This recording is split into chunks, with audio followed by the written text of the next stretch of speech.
The geometric ghost, why this 20-minute stack breaks every rule. Picture a comet. You're seeing a fuzzy blob, maybe a tail, streaming away from the sun. Chaos and ice and dust all mixing together in the kind of beautiful mess that nature loves to create. Now forget that image entirely, because what appeared in a 20-minute exposure stack of 3I Atlas looks nothing like what a comet should be. Instead of organic chaos, we are looking at perfect symmetry. Instead of a smeared tail, we are seeing a star-shaped core surrounded by a plasma-like bloom that radiates outward in geometric precision. This is not what happens when ice meets sunlight. This is something else.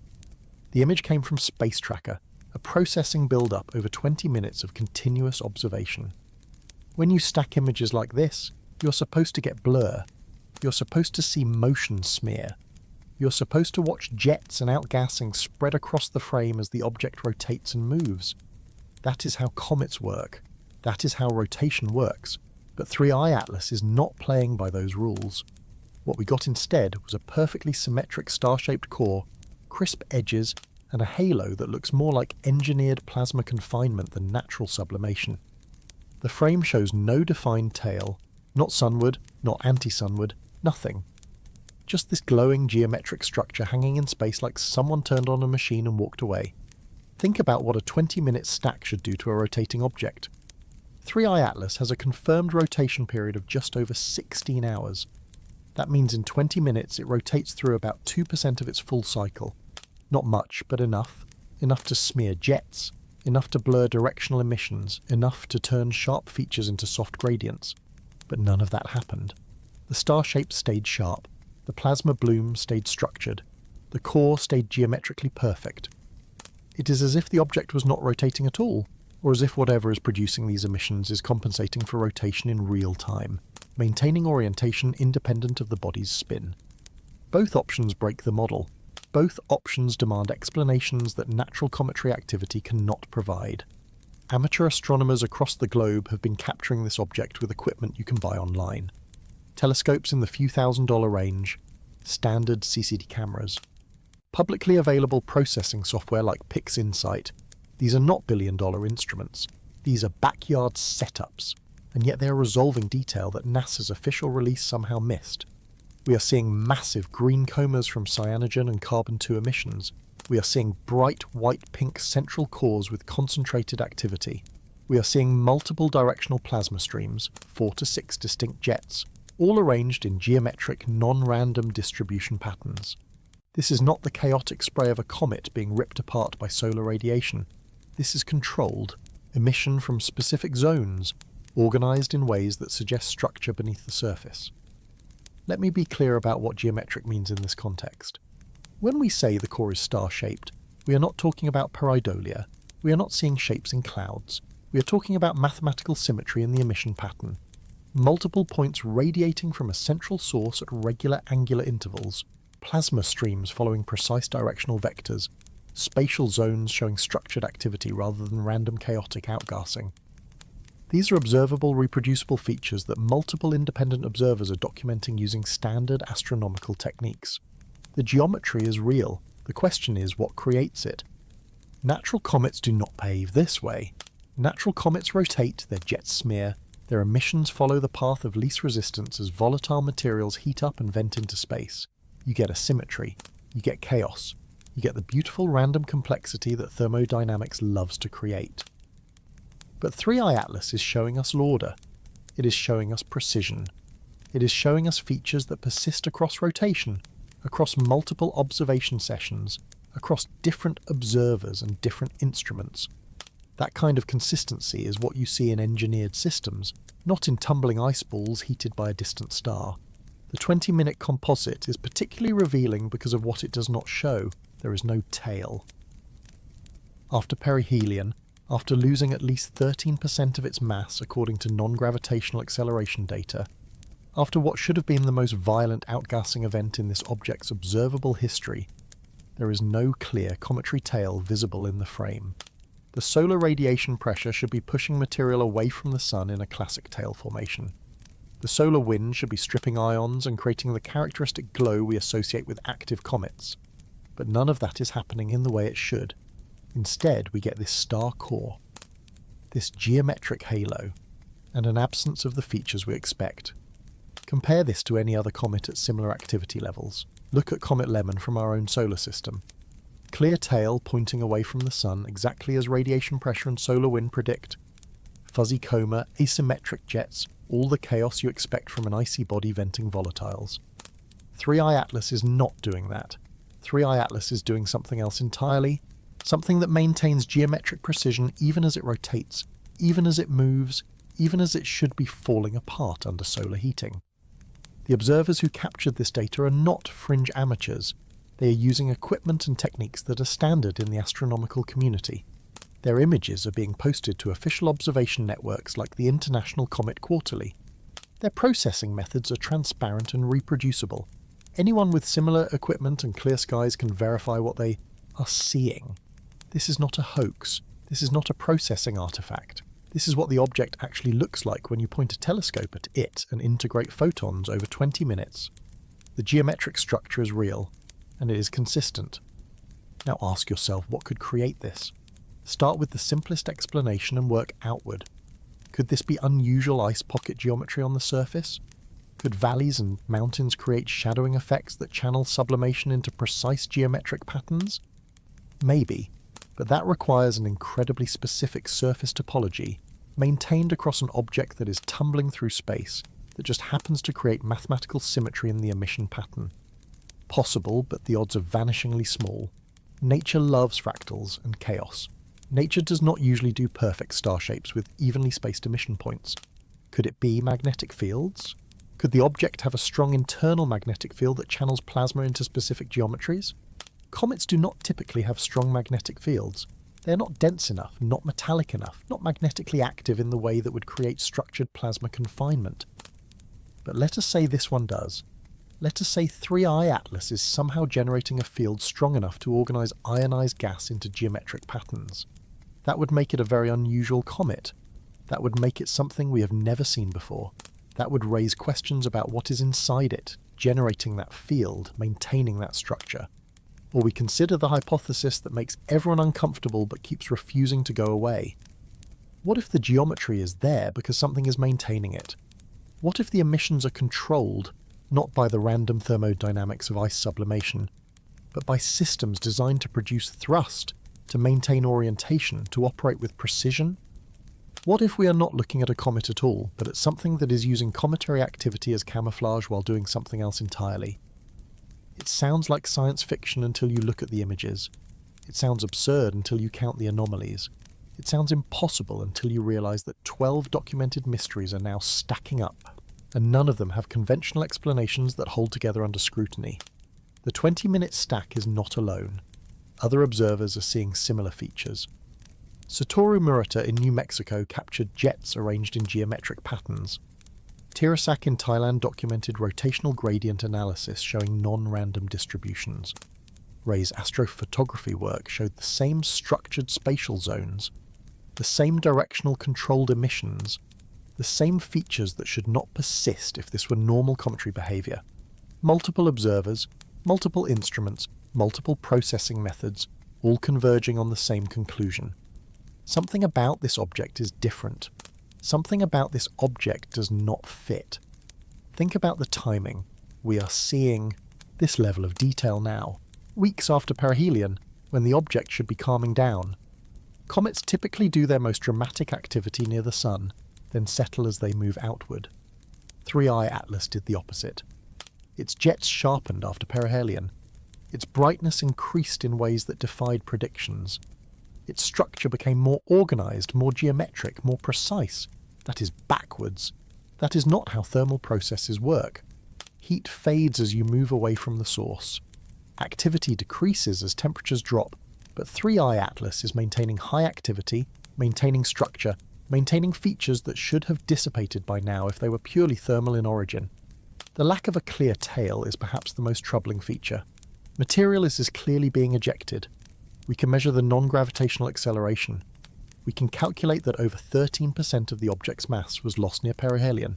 That is billions of tons of material that went somewhere. In a normal comet, that material becomes the tail and coma. It gets pushed away by solar radiation, it glows in the ultraviolet, it creates the spectacular displays we associate with cometary activity. But 3i Atlas is not showing us that tail in the way we expect. It is showing us something else. It is showing us geometric emission, structured jets, and a plasma halo that does not behave like dust and gas pushed by sunlight. The star-shaped core sits at the centre of this mystery, multiple points of emission evenly spaced, radiating outward with symmetry that should not survive rotation. Each point connects to plasma streams that extend hundreds of thousands of kilometres into space. Each stream maintains directionality, maintains coherence, maintains structure across distances where natural jets should diffuse and dissipate. The core glows with concentrated activity, a bright white-pink centre that suggests either incredibly dense material or something generating its own light, its own energy, its own emission, independent of simple solar heating. This is what has observers talking in hushed tones. This is what has scientists who usually speak in careful, measured language starting to use words like unprecedented and unexplained and anomalous. This is what has congressional representatives demanding transparency from NASA. Because if this is natural, if this is just an unusual comet doing unusual comet things, then we need to understand how nature creates geometric precision from chaos. And if it is not natural, if there is something else going on here, then we need to know that too. Either answer changes what we thought we knew. The 20-minute stack is a snapshot, one moment in time frozen in pixels and data, but it tells us that 3i Atlas is not behaving like a comet should behave. It tells us that something about this object's geometry, its emission patterns, its structural organisation is fundamentally different from what we have seen before. It tells us that the more we look, the stranger it gets. And it tells us that whatever 3i Atlas really is, we are just beginning to understand the depth of the mystery it represents. The image hangs there in the data, undeniable and strange. A star-shaped core where chaos should reign, geometric precision where random physics should dominate, plasma blooms that look engineered instead of natural, and through it all, the object continues its journey, continues its rotation, continues to defy every expectation we built from centuries of watching comets pass through our skies. The 20-minute stack broke the rules. The question is whether the rules were wrong or whether something else is playing a different game entirely. NASA's release scandal. Amateur cameras capturing what billion-dollar telescopes can't. The official NASA event was supposed to settle everything. Multiple mission teams collaborated. Nearly 20 spacecraft turned their instruments toward 3i Atlas. Billions of dollars of technology focused on a single target. The anticipation was electric. Scientists, media, the public all waiting to see what the most advanced space telescopes humanity has ever built would reveal about this interstellar visitor. And then the images dropped. Point sources, fuzzy dots, slight brightenings in processed frames, images that required extensive stacking and enhancement just to show that yes, something was there. The disappointment was immediate and profound. Compare those official releases to what amateur astronomers were posting the same week. Ray in his backyard setup captured a massive green coma with a bright white-pink core, and 4 to 6 distinct plasma jets arranged in clear geometric patterns. Satoru Murata in New Mexico resolved structured spatial zones showing directional controlled emissions. Tirasak in Thailand documented anti-tail structures and multiple tail formations with equipment that cost a fraction of what a single NASA mission carries. These are not billion-dollar space telescopes. These are amateur-grade instruments using publicly available software. And yet they are showing more detail, more structure, more of what 3i Atlas actually looks like than anything in NASA's official release. The discrepancy is staggering. The Mars Reconnaissance Orbiter got within 18 million miles of 3i Atlas. The high-rise camera on that orbiter had resolution capabilities that should produce imagery showing surface features, jet sources, structural details of the nucleus. The Hubble Space Telescope observed the object multiple times with these instruments that have revealed the atmospheres of distant exoplanets. The James Webb Space Telescope, the most powerful infrared observatory ever launched, turned its mirrors toward 3i Atlas and captured spectroscopic data. All of this hardware, all of this capability, all of this investment, and the best they showed us were images where the comet appears as a slight brightening that required detailed processing and overlaying of subsequent frames just to confirm it was there. Something is wrong with this picture. Either NASA's instruments performed far below their specifications, or there is imagery they are not sharing. The first option is troubling.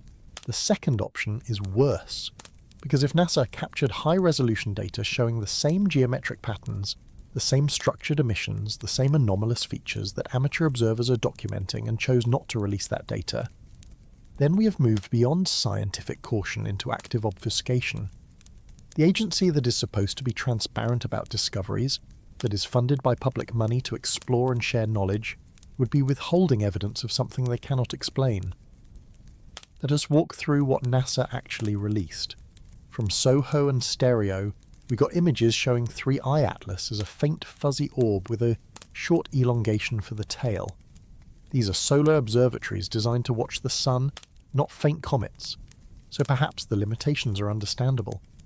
From Punch, we got a composite showing the comet as a bright object near the centre, with a tail appearing as a short elongation. Better, but still nothing compared to what ground-based observers were achieving. From the Mars orbiters, we got a single high-rise image showing what appears to be a point source with minimal detail. This is the closest any NASA asset got to the object, and that is what they shared, a point source. The James Webb observations are even more puzzling. Webb captured near-infrared spectroscopy data in August. That was 3 months before the official release event. Spectroscopic analysis does not require months of processing. It is largely automated. You get the data, you run it through established pipelines, you extract composition information, isotopic ratios, volatile distribution, temperatures gradients. This should have been available weeks after observation, not months. Yet the official release focused on confirming that yes, 3I Atlas has water and carbon dioxide, the same basic composition we already inferred from earlier ground-based spectroscopy. Nothing about the geometric emissions, nothing about the structured jets, nothing about any of the features that are visible to anyone with a decent telescope and clear skies. The contrast with amateur imagery is damning. Frank Niebling and Michael Buchner produced a stacked deep image showing jets extending nearly 1 million kilometers sunward and almost 3 million kilometers in the opposite direction. That is massive structure, readily visible in their processed frames, showing detail and extent that dwarfs anything in NASA's release. Michael Yeager, Gerald Raymond and Enrico Prosperi captured at least 7 distinct jets, with a glowing halo extending 500,000 kilometers, showing complexity and organization that should be easily resolvable by professional instruments. These observers are not using classified technology. They are not working with proprietary methods. Everything they do is reproducible. Anyone can verify their results. Yet NASA showed us fuzzy dots. 3 scenarios explain this gap. The first is incompetence, that somehow multiple NASA missions with combined budgets in the billions all failed to capture useful imagery of a bright active comet that backyard telescopes had no trouble resolving. This seems unlikely. NASA's engineers and scientists are among the best in the world. Their instruments work, their methods are proven. The idea that they all simultaneously underperform strains credibility.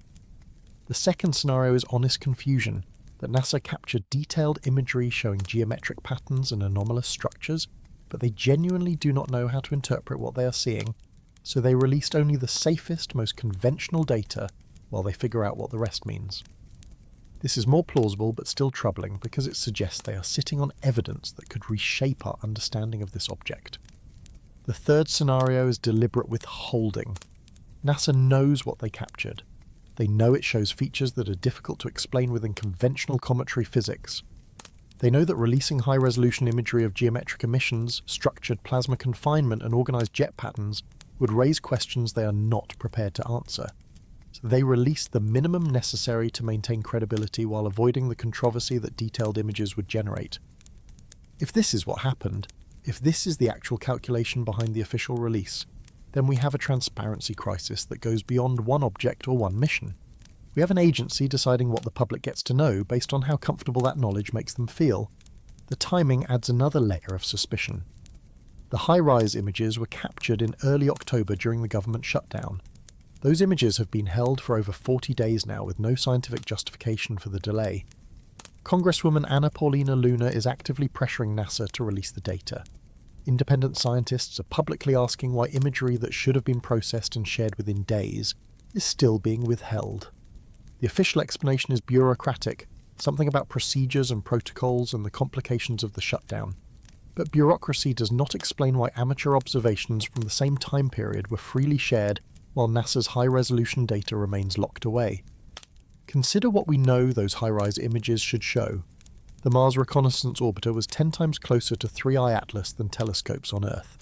The viewing angle was completely different, offering a side perspective of the anti-tail and jets that ground-based observers could not achieve. The spatial resolution should be around 30 kilometers per pixel, far better than anything available from Earth at that distance. These images were captured during the critical post-perihelion period when the object was most active. They represent some of the best observational data we will ever get on this object. And they are sitting in a server somewhere while NASA decides whether or when to share them with the scientific community and the public that funded the mission. The discrepancy between amateur and professional imagery is not just about resolution. It is about what is being shown. Amateur observers are not hiding their data. They are not selectively releasing frames that confirm conventional interpretations, while suppressing frames that show anomalies. They post their raw data, they share their processing methods, they invite scrutiny and verification. This is how science is supposed to work. Open data, reproducible methods, transparent results. NASA, in contrast, held an official release event and showed us the least interesting, least detailed, most conventional imagery they had while keeping the good stuff locked away. That is not transparency. That is not open science. That is something else. The Hubble Space Telescope imagery from July showed a teardrop-shaped cocoon of dust around the nucleus. Fine, that is useful, but Hubble has observed 3I Atlas multiple times since then, including during the critical post-perihelion period when all the geometric structures and organised jets became visible to ground observers. Where is that imagery? What did Hubble see in November, when the jets were sharpest, when the star core was most visible, when the plasma halo was fully formed? We got the July image. We got the safe, conventional, easily explained image. We did not get the November images that would show whether Hubble also resolved the geometric features that are so prominent in amateur frames. The pattern is consistent. NASA releases imagery that confirms the narrative they're comfortable with. 3I Atlas is a comet, it has ice, it has activity, it is natural. Here are some fuzzy images that are consistent with that interpretation. Meanwhile, amateur observers are documenting features that challenge every aspect of that narrative. Geometric cores that should not exist on rotating icy bodies. Plasma structures that look engineered rather than natural.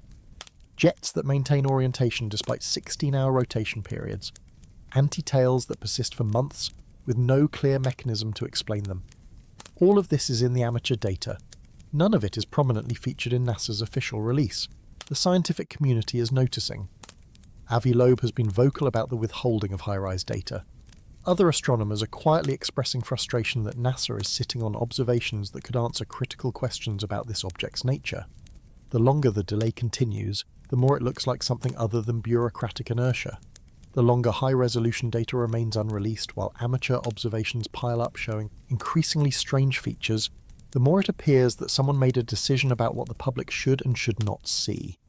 This is not conspiracy theory. This is pattern recognition. When amateur telescopes consistently show more detail than billion-dollar space instruments, when high-resolution data from close flybys remains unreleased for over 40 days with no scientific justification, when the official narrative emphasizes conventional explanations while minimizing or ignoring documented anomalies, you do not need to imagine secret meetings and cover-ups. You just need to observe behavior and draw reasonable conclusions. Either NASA's instruments failed spectacularly, or someone is deciding what data to share based on criteria other than scientific transparency. The implications extend beyond 3I Atlas.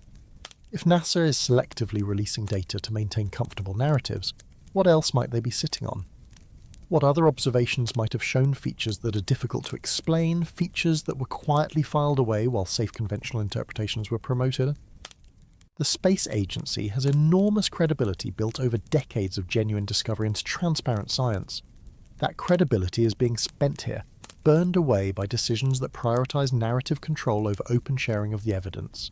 Every day the high-rise images remain unreleased. That credibility erodes further.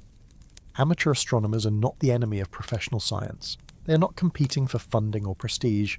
They are contributing observations, sharing data, advancing understanding through the same methods that professionals use. When their results contradict or exceed official releases, the response should not be dismissal or silence. It should be collaboration. It should be acknowledgement that maybe, just maybe, the backyard observers with their modest equipment and transparent methods are seeing something important. Something that billion-dollar missions captured but chose not to share. Something that changes the story we are telling ourselves about what 3i Atlas really is. The scandal is not that amateur imagery shows geometric structures. The scandal is that NASA likely has even better imagery showing the same features, and they are keeping it to themselves. The scandal is not that this object is strange. The scandal is that evidence of how strange it is appears to be subject to editorial decisions about what the public is ready to know. Science does not work that way. Science works through open data, through reproducible observations, through letting evidence speak regardless of how comfortable or uncomfortable that evidence makes us. Right now, the evidence is speaking loudly. The question is whether anyone with access to the best data is willing to listen. The 12th anomaly: jets that shouldn't exist on a rotating object. Rotation should blur things. This is not controversial, this is basic physics. When an object spins, features on its surface move through space, tracing arcs relative to an observer. If that object is venting material, if jets are erupting from specific points on its surface, those jets should sweep through space like water from a rotating sprinkler. The faster the rotation, the more pronounced the smearing.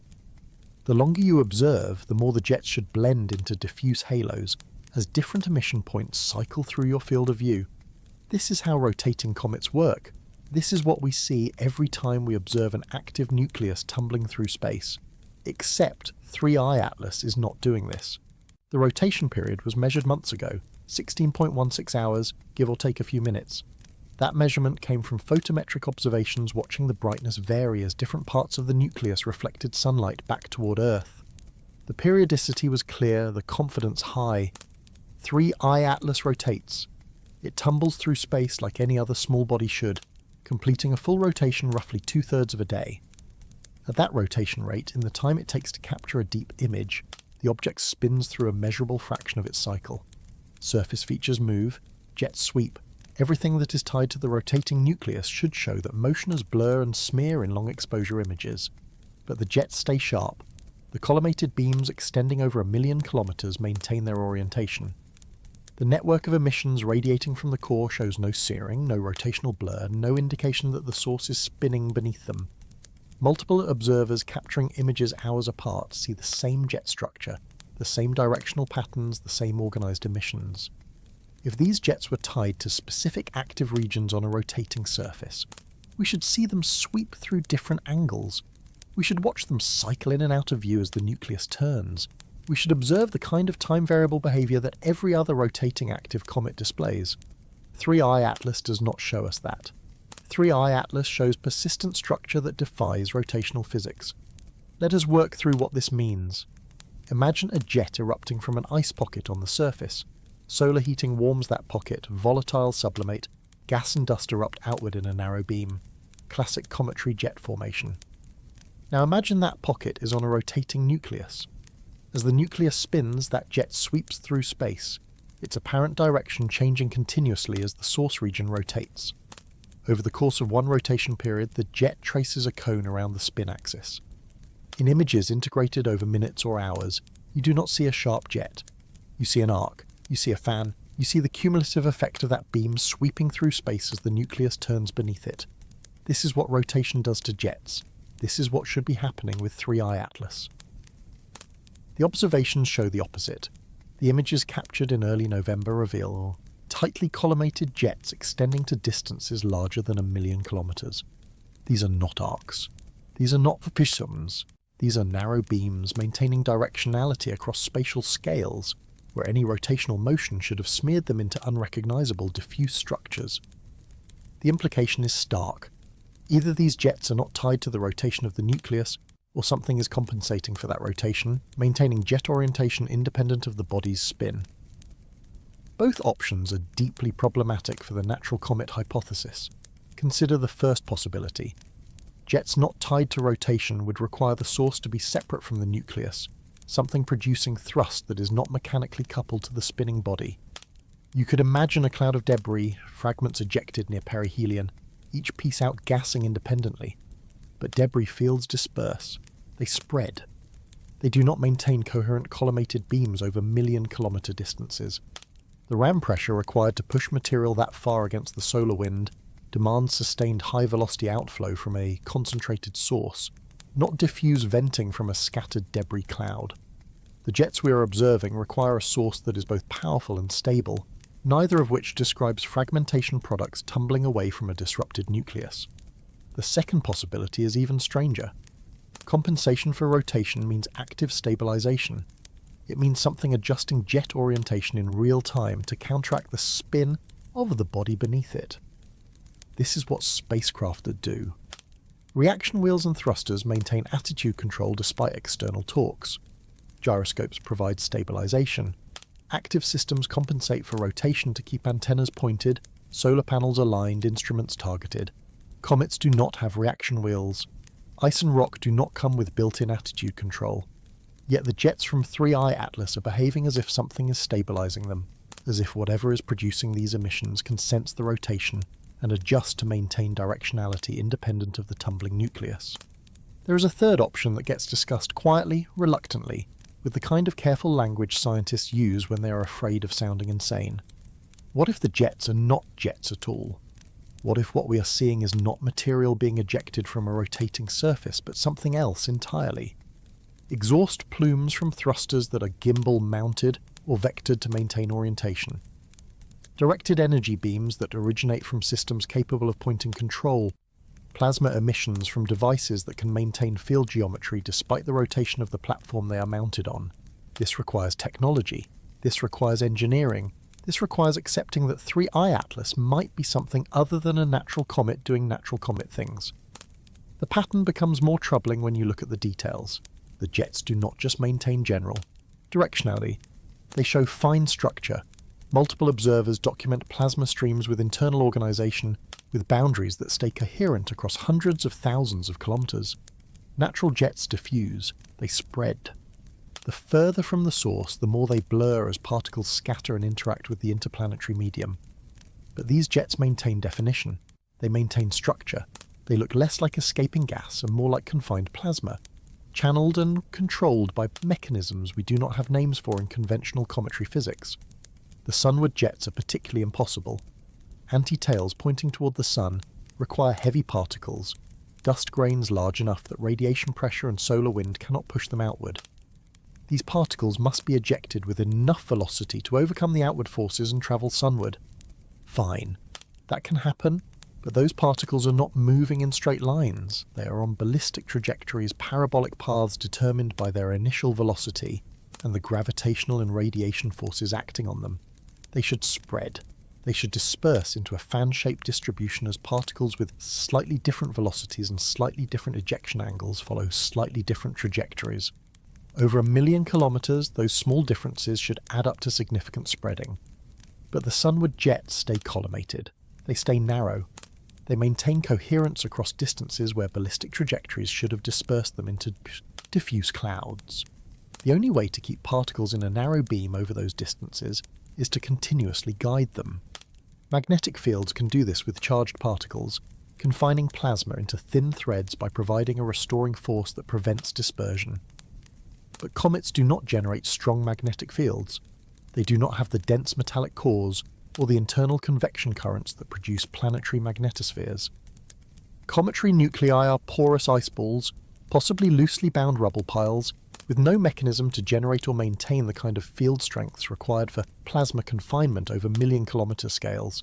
Yet something is keeping these jets collimated. Something is preventing the natural dispersion that should turn them into diffuse halos within a few 100,000 kilometres of the source. The temporal stability is equally baffling. These jet structures persist across multiple observation sessions separated by hours or days. Different observers at different locations capturing images at different times all see the same organised emission patterns. If these were transient features, if they were the result of temporary active regions cycling in and out of view as the nucleus rotated, we should see variability. We should watch jets appear and disappear as active spots rotate into and out of sunlight. We should observe the kind of time-dependent behaviour that comes from geometry, from changing viewing angles, from the interplay of rotation and illumination. Some comets show this. Their jets pulse as active regions face the sun, then fade as those regions rotate into shadow. But 3I Atlas is not showing strong time variability in its jet structure. The patterns persist, the organisation remains, the geometry holds across rotation cycles that should scramble everything. There is an attempt to explain this using surface topography, deep valleys surrounded by mountains that shadow them, exposing ice to direct sunlight only when the sun is at specific angles. This creates pulsating outflows with the rotation period, jets that turn on and off as geometry allows sunlight to reach buried volatiles. The math suggests this could produce features separated by about 23,000 kilometres along the jet, puffs of gas that look like peas in a pod at the right scale. But this only works for sunward jets where you have a specific sun angle requirement. It does not explain jets pointing in other directions. It does not explain why the overall structure maintains orientation. And it does not explain the collimation, the coherence, the fact that these pulsed outflows somehow combine to create beams that stay narrow across million-kilometre distances. Every explanation requires special circumstances. Every model demands fine-tuning. The surface needs exactly the right topology. The rotation axis needs exactly the right orientation. The volatile distribution needs exactly the right configuration. The viewing geometry needs exactly the right alignment. Stack enough exactly rights on top of each other, and you stop having a natural explanation and start having a designed one. You stop describing what random processes might coincidentally produce and start describing what you would engineer if you wanted to create specific observable features using a rotating platform. The 12th anomaly sits on top of 11 others. Retrograde trajectory aligned with the ecliptic with 0.2% probability. Anti-tail that is not an optical illusion. Mass 1,000,000 times larger than the first interstellar object while moving faster. Arrival timing that brought it near multiple planets while hiding behind the sun at perihelion. Chemical composition showing extreme nickel enrichment. Radio emissions missing tail post perihelion. Energy output that should be impossible for the measured nucleus size. Non-gravitational acceleration inconsistent with simple outgassing. Survival of perihelion intact when fragmentation was expected. Jets extending over 3 million kilometres requiring unsustainable mass loss rates. And now, jets that do not smear despite 16-hour rotation. Each anomaly alone could be explained away with effort and assumptions. Each one in isolation might be unusual but not impossible, weird but not inexplicable. But 12 anomalies, 12 departures from expected behaviour, 12 features that each require special pleading and convenient coincidences, that is a pattern. That is a signal. That is evidence accumulating that 3I Atlas is not playing by the rules we thought governed comets and asteroids and natural solar system bodies. Something about this object is fundamentally different, and the rotating jets that stay unsmeared, screaming that difference at anyone willing to pay attention. The jets maintain their geometry, the emissions maintain their structure, the beams maintain their collimation, all while mounted on a platform that spins completely around every 16 hours, that tumbles through space without the benefit of gyroscopes or reaction wheels or attitude control systems, unless it has those things, unless 3I Atlas is not a simple icy nucleus at all, but something with internal systems capable of maintaining orientation, of stabilizing emissions, of compensating for rotation in real time to preserve directional control.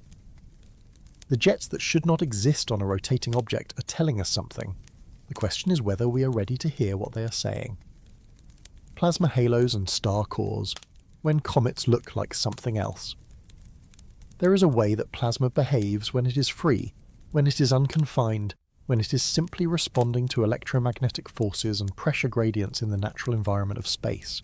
It spreads, it diffuses, it follows field lines when they exist and disperses randomly when they do not. You see this in auroras, in solar wind interactions with planetary magnetospheres, in the comas of ordinary comets, where ionized gas forms diffuse glowing clouds around the nucleus. The glow fades with distance. The intensity drops off smoothly. The boundaries are soft and irregular, shaped by the chaotic interplay of particle velocities and ambient fields. This is what unconfined plasma looks like. This is the signature of material that is not being controlled, not being shaped, not being organised by anything except the basic physics of charged particles moving through space. The plasma halo around 3I Atlas does not look like that. It looks structured. It looks bounded. It looks like something is maintaining its shape, enforcing its geometry, preventing the natural dispersion that should turn it into a smooth gradient fading into the background. Multiple observers describe the same feature, a massive bloom surrounding the core, glowing intensely, with edges that are surprisingly well defined for something that should be a diffuse cloud of ionized molecules. The colour is telling. Deep green from cyanogen and dicarbon emissions, exactly what you expect from cometary activity. But the distribution is not. The way that colour organises into zones, into regions with distinct boundaries, that is not what natural sublimation produces. Think about what creates a plasma halo around a comet. Sunlight hits the nucleus. Volatiles heat up and escape. Ultraviolet radiation ionizes some of those molecules, creating charged particles that glow as they interact with the radiation field. This process is chaotic. It happens everywhere that sunlight reaches ice. It creates a cloud, not a structure. The glow should be brightest near the nucleus, where the ion density is highest, fading smoothly outward as particles disperse and recombine. There should be no sharp boundaries, no geometric organisation, no sense that the plasma is being confined or channeled. Just a glowing fuzzy ball, brighter in the middle, dimmer at the edges, with no particular shape beyond rough spherical symmetry modified by solar wind pressure and radiation pushing material downwind. 3I Atlas is showing something different. The halo has structure. It has zones where emission is concentrated, regions where the glow is brighter than simple radial fall-off from the nucleus would predict. These zones align with the jet structures, but they extend beyond them, filling volumes that should be empty if this were just ballistic ejection of material. The plasma is not simply following particles outward from the source. It is filling space in patterns that suggest confinement, that suggest something maintaining pressure and density in regions where gravity is negligible and natural forces should allow immediate dispersion. The star-shaped core is even stranger. A natural nucleus heated by sunlight should show brightness variations based on surface features, based on albedo differences, based on which parts are actively sublimating and which are not. You might get an elongated shape if the nucleus itself is elongated and rotating. You might get irregular morphology reflecting the irregular shape of the underlying rock and ice. But you should not get geometric regularity. You should not get multiple emission points arranged at even angular intervals around a central concentration. That kind of symmetry, that kind of organisation, that is what you engineer. That is what you get from design systems with multiple components arranged for functional purposes, not from random aggregates of ice heated by a distant star. The emission points radiate from the centre with remarkable precision. 4, 5, sometimes 6 distinct bright regions depending on the observation and processing method, each separated by 4 roughly equal angles, each showing similar intensity profiles, each contributing to the overall star pattern that gives the core its distinctive appearance. Natural active regions on a cometary nucleus are random. They are where the ice happens to be, where the sun happens to be shining at the right angle, where surface topology happens to channel sublimation into visible jets. They do not arrange themselves in geometric patterns. They do not space themselves evenly. They do not create mathematical symmetry in their distribution. Unless something is controlling their placement, their activation, their collective organisation into a pattern that serves a purpose we can only guess at. Plasma confinement is not trivial. On Earth, we spend billions building tokamaks and stellarators, devices with carefully shaped magnetic fields strong enough to hold super-hot plasma in place for fractions of a second, before instabilities cause it to touch the walls and cool. Confining plasma over kilometre scales requires field strengths and geometries that are extraordinarily difficult to achieve and maintain. Confining plasma over 100,000 kilometre scales, maintaining structure across volumes where natural forces should cause instant dispersion, that requires mechanisms we do not have names for in conventional physics. Yet something is keeping the 3I Atlas plasma halo from simply expanding and vanishing into the background. Something is maintaining boundaries, enforcing structure, organising emission in ways that natural processes do not produce. Consider the energy requirements. Plasma glows because particles have energy, electrons in excited states, ions with kinetic energy, molecules fluorescing under ultraviolet bombardment. That energy comes from somewhere. In a normal comet, it comes from sunlight. Photons heat the surface, volatiles escape with thermal velocities, solar radiation ionizes and excites, and you get glow. The amount of glow scales with the surface area exposed to sunlight and the volatile content of the material being sublimated. You can calculate how much power goes in from solar radiation and estimate how much emission comes out. The numbers balance. Everything makes sense. The energy budget closes, but 3i Atlas has energy output problems. The calculations are public. To produce the mass loss rates implied by the observed jets, to maintain the activity levels visible in the images, to generate the plasma densities required to explain the observed glow, the object needs to absorb more solar energy than its measured size allows.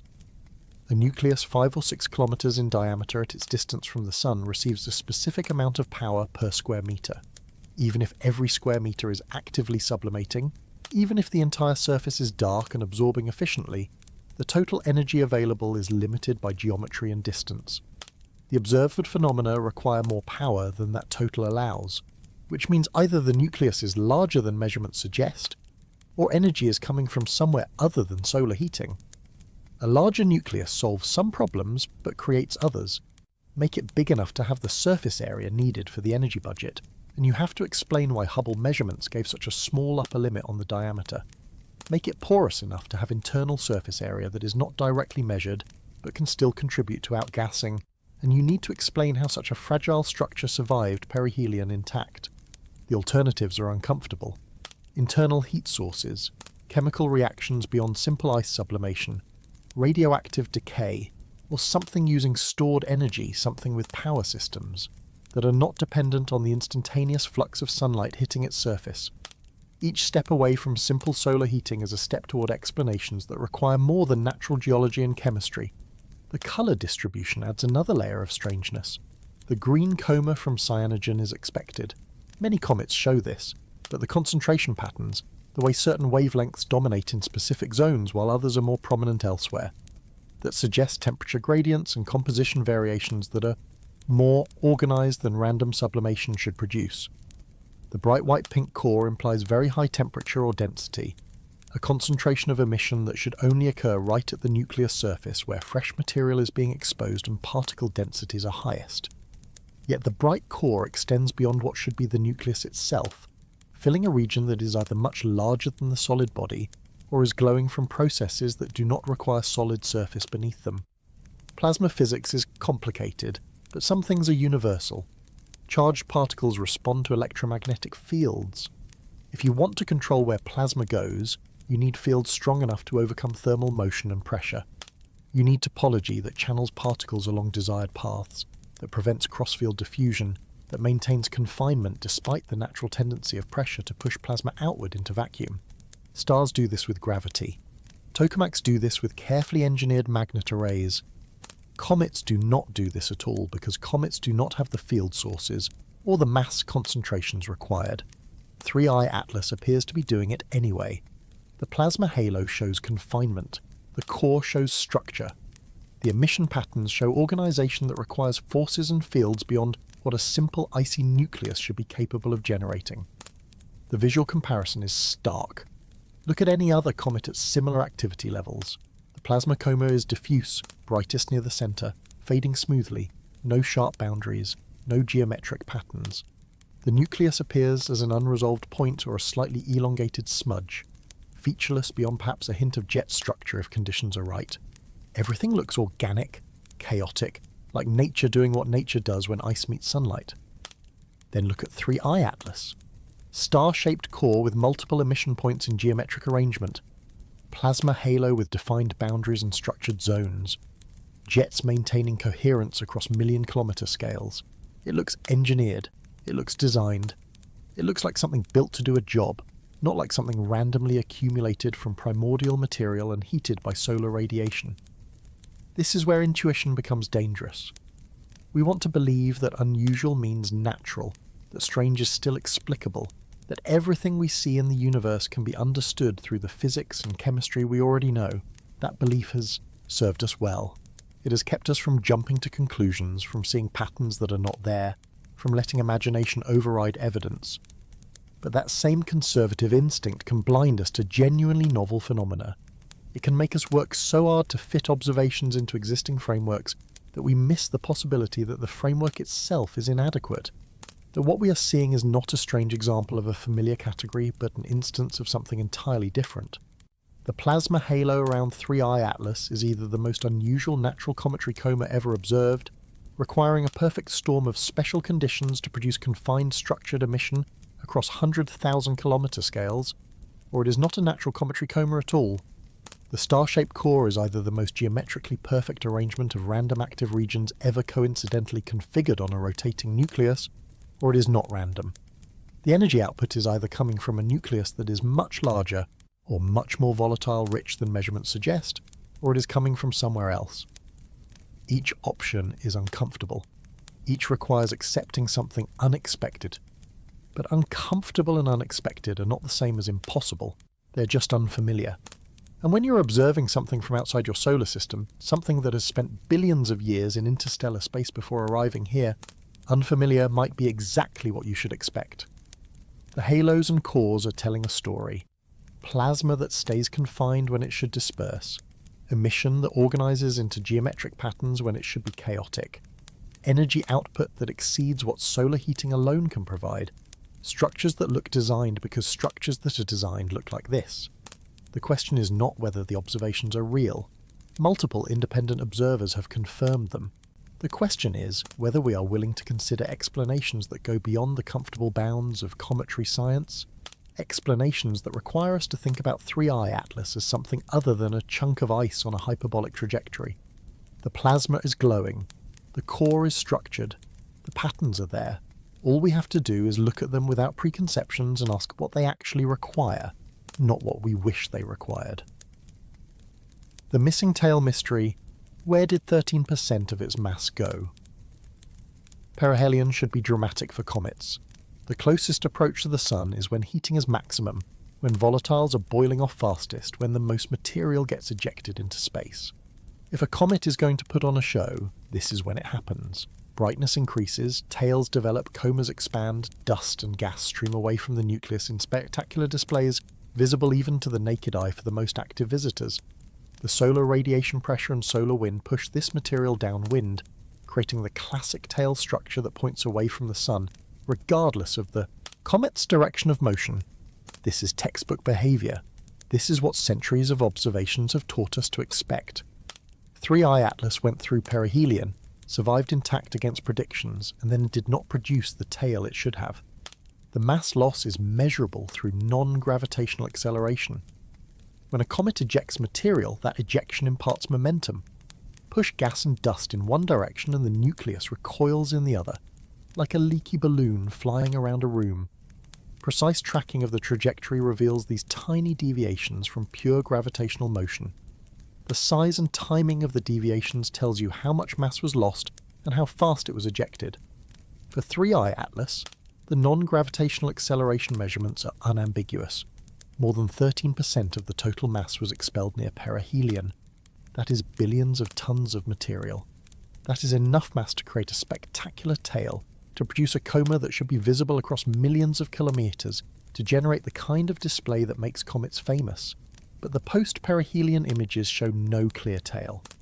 Multiple observers confirm this absence. The November observations that should have captured 3I Atlas with a fully developed dust tail instead show a compact source without the characteristic cometary plume. The object looks more like it did before perihelion than after, as if the close solar passage barely affected it despite the mass loss we can calculate from the acceleration data.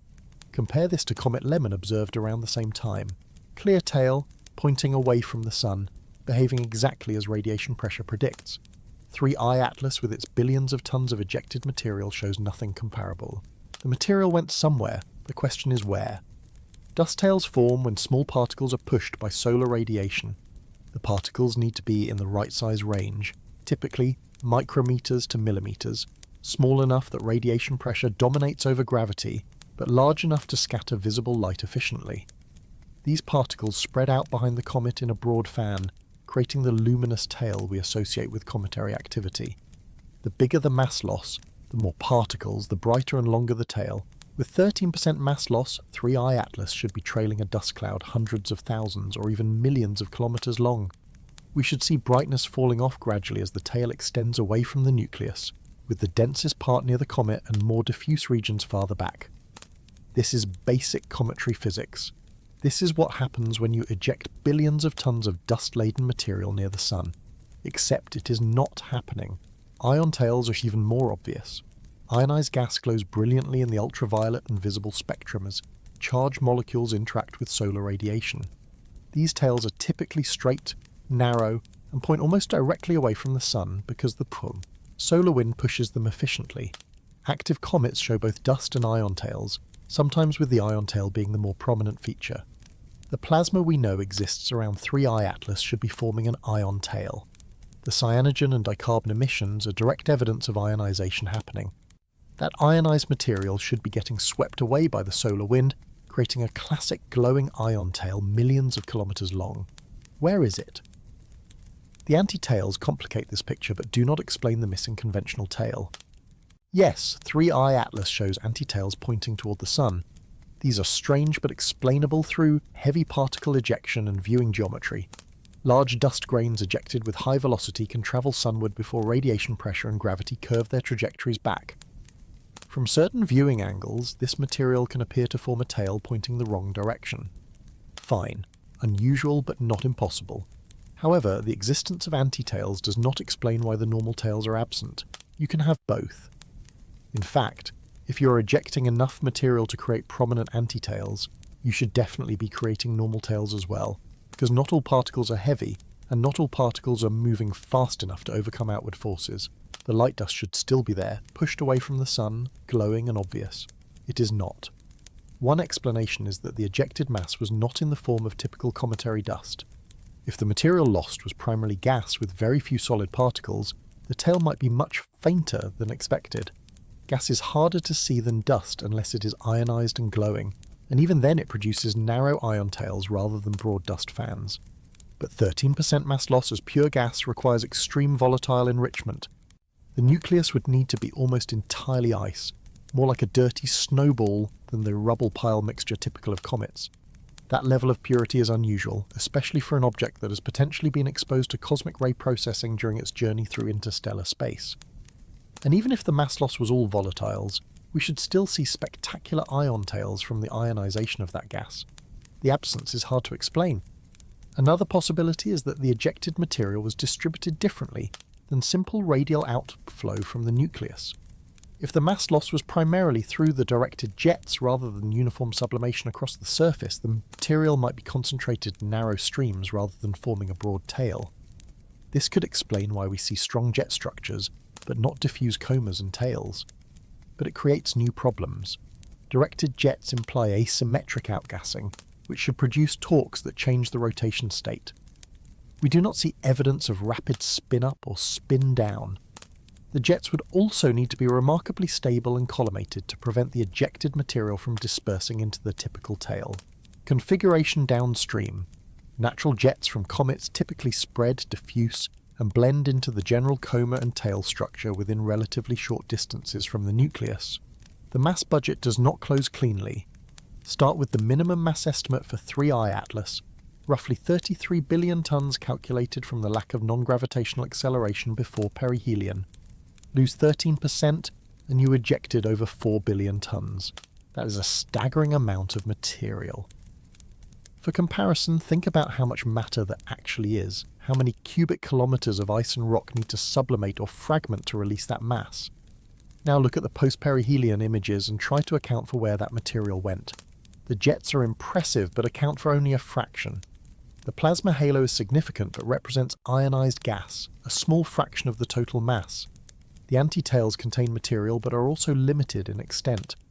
Everything visible adds up to far less than the billions of tons the acceleration data says must have been released.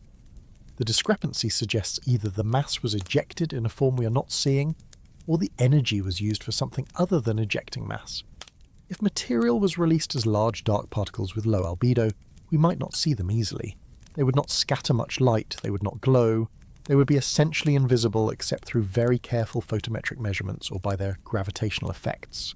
But this requires explaining why 3I Atlas would eject predominantly large dark particles when most comets produce a mix of sizes and typically favour smaller particles that create the visible coma and tail. It is another special case, another fine-tuning, another just-so story to explain observations that do not match expectations.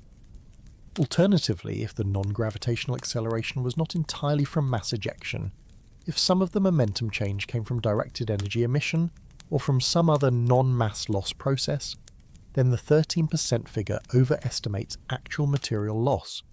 But what produces thrust without ejecting mass? Ion drives work this way, accelerating charged particles to high velocity and exhausting them for propulsion. The mass flow is much lower than chemical rockets, the velocity is much higher, and the efficiency much better for achieving momentum change. If 3I Atlas were using something like an ion drive, the thrust would appear as non-gravitational acceleration, but the actual mass loss would be far smaller than conventional calculations assume. You would see jets, you would see plasma, you would see exactly the kinds of emissions we are observing, but you would not see a massive dust tail because most of the momentum is going into high-velocity ions rather than low-velocity dust particles. This hypothesis is uncomfortable because it requires technology. It requires accepting that 3I Atlas has propulsion systems, that the jets are not just natural sublimatin and but are directed exhaust from engines designed to produce thrust. The observations fit this model disturbingly well.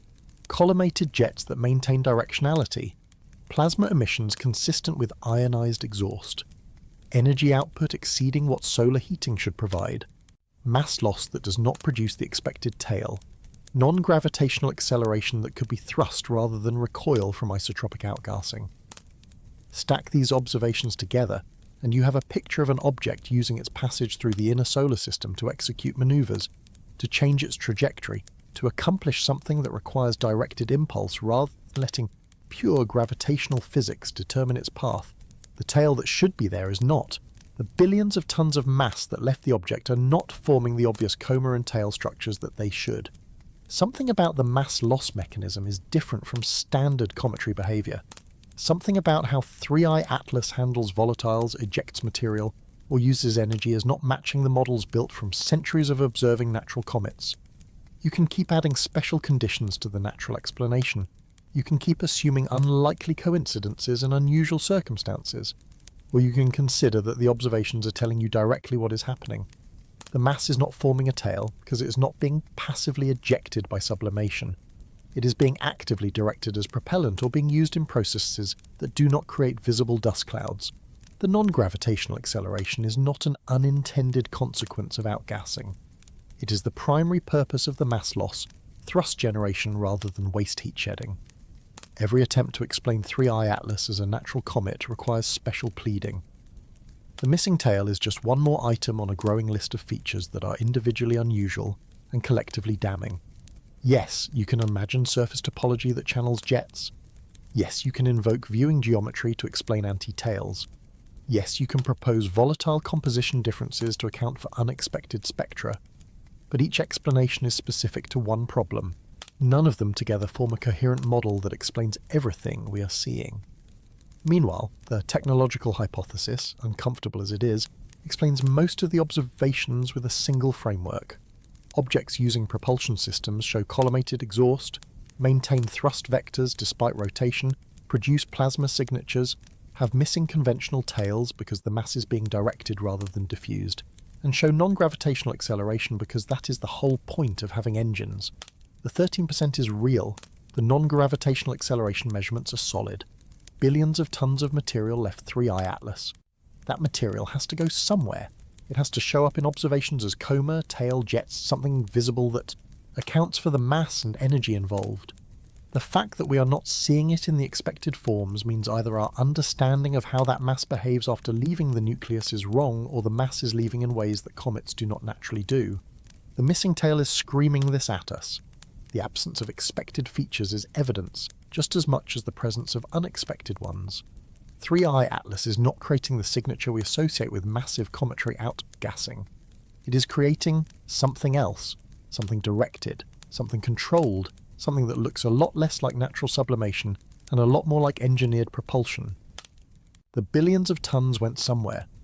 The question is whether they were pushed or expelled, vented or burned, wasted or used. Congressional pressure and 40-day silence. The high-rise images still hidden. There is a difference between bureaucratic delay and deliberate withholding. Bureaucracies are slow. Yes, data processing takes time. Review procedures exist for good reasons. But 40 days is not bureaucratic delay for images that should have been processed and released within a week. 40 days is a decision. 40 days is someone at NASA or above NASA concluding that these images should not be shared yet. Maybe not ever. Or at least not until some other condition is met. When multiple scientists are publicly asking where the data is, when a member of Congress is personally intervening to pressure the agency into releasing images from a publicly funded mission, when amateur observations continue to pile up showing increasingly anomalous features. While the best professional data remains locked away, 40 days stops being about procedures and starts being about control. The high-rise camera on the Mars Reconnaissance Orbiter captured images of 3I Atlas in early October during the government shutdown. The timing was fortuitous for observation and unfortunate for data release. The spacecraft was closer to the comet than any telescope on Earth, about 10 times closer, offering a viewing angle unavailable from our planet. The camera has a resolution capabilities that should show details down to 30 kilometers per pixel at the distances involved. This is the kind of data that could definitively answer questions about jet sources, nuclear structure, surface features, the geometry of the anti-tail from a side view perspective that ground-based observers cannot achieve. This is exactly the data the scientific community needs to make progress on understanding what 3I Atlas actually is. And it is sitting on a server somewhere while NASA decides what to do with it. The official explanation points to the government shutdown. The shutdown lasted 43 days so far and created bureaucratic complications across federal agencies. Data sharing procedures were affected, personnel were not available to process and release information. This all sounds reasonable until you realize that other observations from the same period were released. Amateur astronomers were sharing their data in real time. ESA missions were publishing their findings. Even some NASA assets managed to get information out. The shutdown affected HiRISE specifically and uniquely in ways that prevented images of 3I Atlas from being shared, while other Mars Reconnaissance Orbiter data continued to flow. That is selective. That is not a blanket procedural problem. That is a decision about what to release and what to hold back. Congresswoman Anna Paulina Luna is not a fringe figure throwing accusations from the sidelines. She is a member of the United States House of Representatives with oversight responsibilities and constituent interest in transparency from federal agencies. Her intervention is significant. Representatives do not typically get involved in data release decisions for individual space missions unless there is reason to believe something is being inappropriately withheld. The fact that she is actively pressuring NASA to release the high-rise images suggests either she has received specific requests from scientists who cannot get answers through normal channels, or she has her own concerns about why data from a publicly funded mission is not being made available to the public and the scientific community that paid for it. The pattern is troubling. Before perihelion, data flowed normally. Hubble images were released promptly. Ground-based observations were shared and discussed. The scientific process worked as it should with open data and collaborative analysis. Then 3I Atlas went behind the sun, passed perihelion, came back into view, and suddenly the most important observations from the most strategically positioned instruments are not available. The high-rise images that could show us the side view of those million-kilometer jets, that could reveal whether the geometric core structure is visible from different angles, that could provide resolution good enough to see actual surface features on the nucleus. Those images exist but are not being shared. Every day they remain unreleased is another day that scientists are working with incomplete information, another day that amateur observations are the best data available, another day that questions that could be answered remain open because the answers are locked behind bureaucratic or political decisions. There are three possibilities.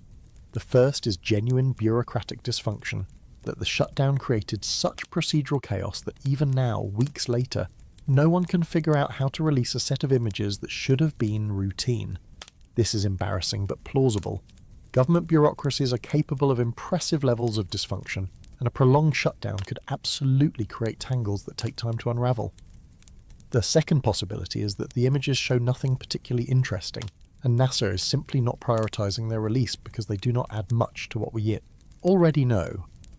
This seems unlikely given the scientific interest and the unique viewing geometry, but perhaps the resolution was not as good as hoped, or the images are less informative than expected. The third possibility is that the images show something NASA is not ready to explain, something that contradicts the comfortable natural comet narrative, something that would raise more questions than the agency is prepared to answer. If the first explanation is true, congressional pressure should quickly resolve the issue. A direct inquiry from a House member should cut through red tape and get data moving that was stalled by procedural confusion.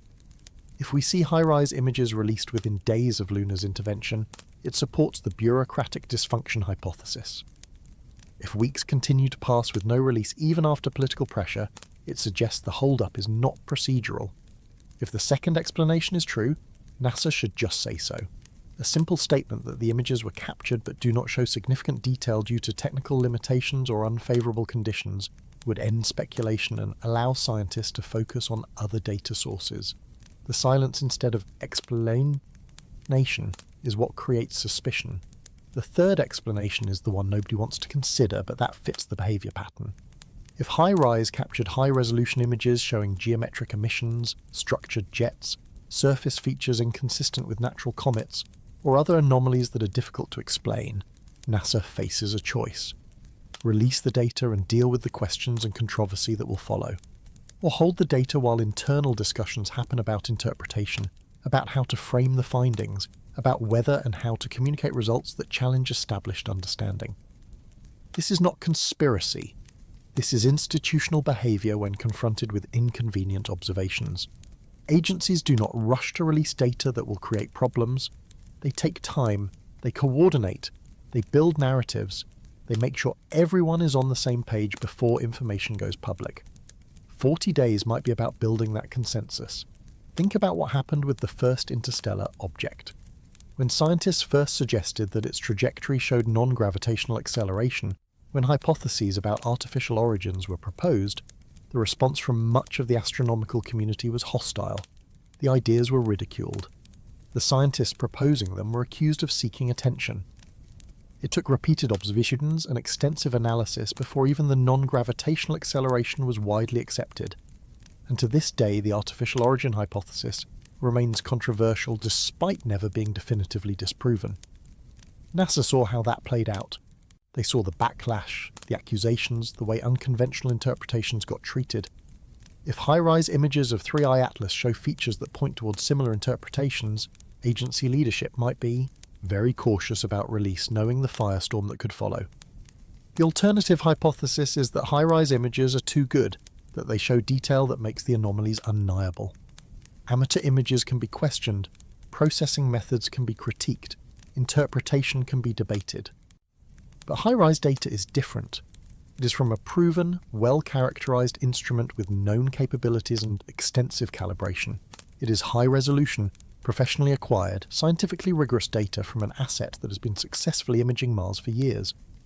If high-rise images show geometric cores and structured plasma and organized emissions with the clarity and detail that resolution should provide, those observations are much harder to dismiss than amateur frames from backyard telescopes. They become evidence that demands response rather than speculation that can be ignored. Congressional intervention changes the calculus. Representatives have tools that scientists do not. They can demand briefings, they can request internal documents, they can make agency cooperation a condition for future funding. Luna's involvement means NASA now has political pressure in addition to scientific pressure to release the images, but political pressure can also trigger political considerations. If the agency believes that releasing certain data will create controversy that requires congressional testimony, that might involve classified national security implications that could affect public perception of space exploration funding priorities, they might push back even against congressional requests. Bureaucracies protect themselves. They especially protect themselves when they think truth will create bigger problems than delay. The scientific community is watching this play out in real time. Researchers who study comets, who analyse interstellar objects, who are trying to understand what 3I Atlas represents, are frustrated. They can see amateur observations showing increasingly strange features. They know professional instruments captured better data from better positions. They know that data exists and is being withheld. Every paper they write, every analysis they conduct, every model they build is working with incomplete information because the best observations are not available. Science cannot function this way. Science requires open data, transparent methods, shared evidence. When critical observations are kept secret for weeks with no clear justification, the scientific process breaks down. Conclusions become provisional. Confidence decreases.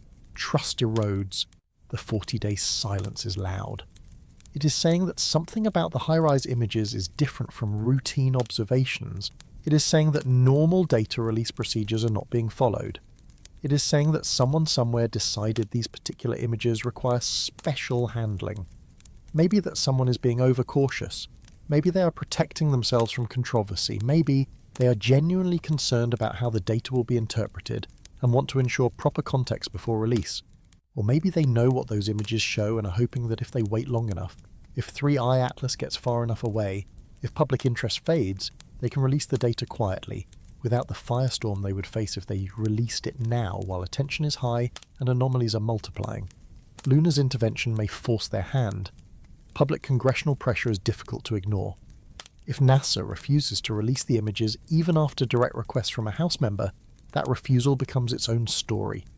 The question shifts from what do the images show to why is NASA refusing to share data from a publicly funded mission. That is a fight the agency probably does not want. So either the images get released soon, vindicating the bureaucratic delay explanation and allowing science to move forward with complete data, or they continue to be withheld despite political pressure, confirming that something more than procedural confusion is at work. Either way, we learn something. Either way, the 40-day silence is telling us that these images matter more than routine observations. They matter enough that their release is being controlled, debated, delayed by considerations that go beyond simple data processing timelines. The images exist, the data is there, electrons stored on drives, bits waiting to be transmitted, information that could answer questions and resolve debates and advance understanding. Instead, they sit in digital archives while scientists work with inferior data, and amateur observations become the primary evidence base for discussions about one of the most important astronomical discoveries of the century. The high-rise images of 3i Atlas are being treated as special. The 40-day delay is not normal. Congressional intervention is not routine. Something about this dataset is different enough that standard procedures have been abandoned in favour of controlled, delayed, politically sensitive release strategies. The silence is not empty. The absence of images is itself information, telling us that what those images show is significant enough to require management rather than simple transparent sharing. And that should concern anyone who believes science works best in the light rather than in shadows. Solar storms and delayed launches. Did the Sun? Target 3i Atlas. The Sun has been active lately. Solar maximum is here, the peak of the 11-year cycle when our star's magnetic field is most tangled, most energetic, most prone to releasing massive bursts of radiation and plasma into space. Flares are common during solar max. Coronal mass ejections happen regularly. This is expected. This is normal.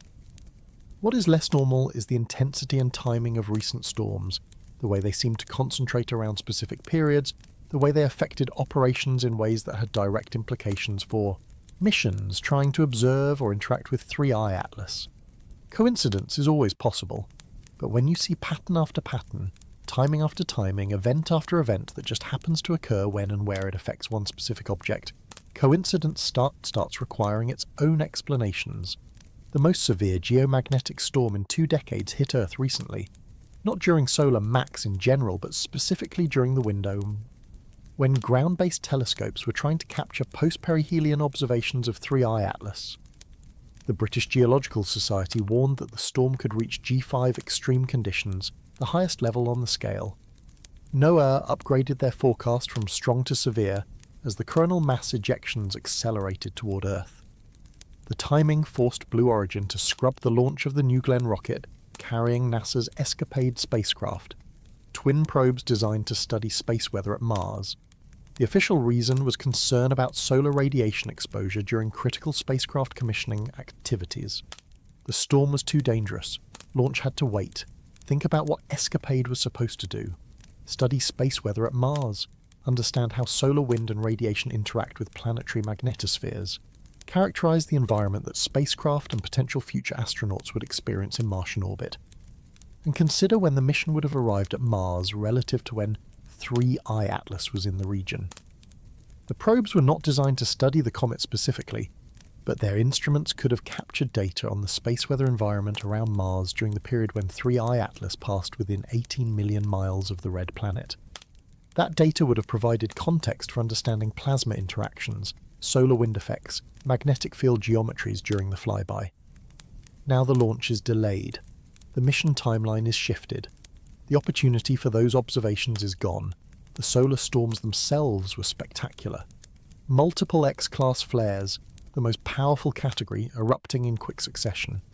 The strongest reached X 5.1, nearly 5 times the intensity of typical X-class events, and the most powerful flare of the current year. These eruptions triggered radio blackouts across Europe, Africa, and the Americas.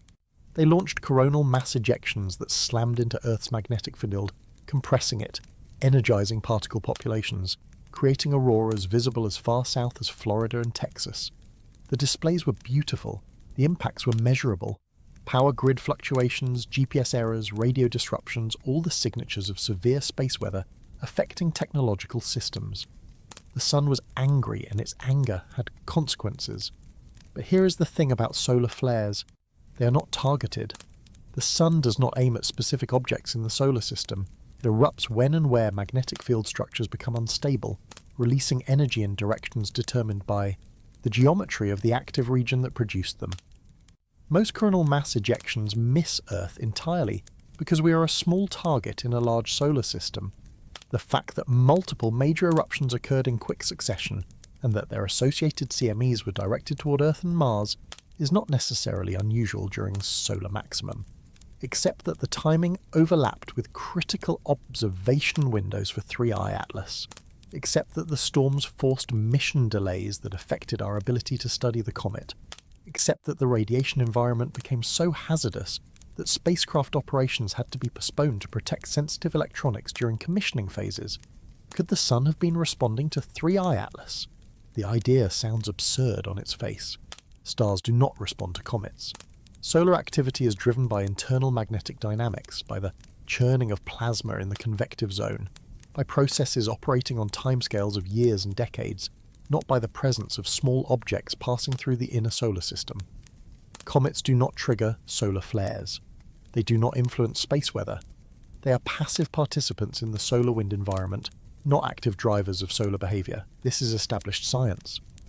This is understood physics. The idea that 3I Atlas could be affecting the Sun is not just speculative, it is contradictory to everything we know about stellar astrophysics and solar-terrestrial relations. Unless 3I Atlas is not a passive participant, unless it is capable of interactions beyond simple gravitational and radiative exchanges, unless there is something about this object that allows it to couple to solar magnetic fields, to trigger instabilities, to influence the space weather environment in ways that natural comets cannot. This requires technology on a scale we have difficulty imagining. It requires power levels that dwarf anything humanity has achieved. It requires understanding and manipulating stellar-scale phenomena from a platform measured in kilometers. The idea is staggering. It is also the kind of capability that an interstellar civilization might develop if they wanted to interact with or influence stellar systems they were visiting. The alternative is truly impressive coincidence. Solar maximum happens to be occurring during the year that 3I Atlas passes through the inner solar system. The most severe storms in 2 decades happen to occur during critical observation windows when scientists are trying to capture post-perihelion data. Spacecraft launches that would have provided additional data on the space weather environment around Mars during the comet's flyby happen to be delayed by radiation concerns at exactly the time when those observations would have been most valuable.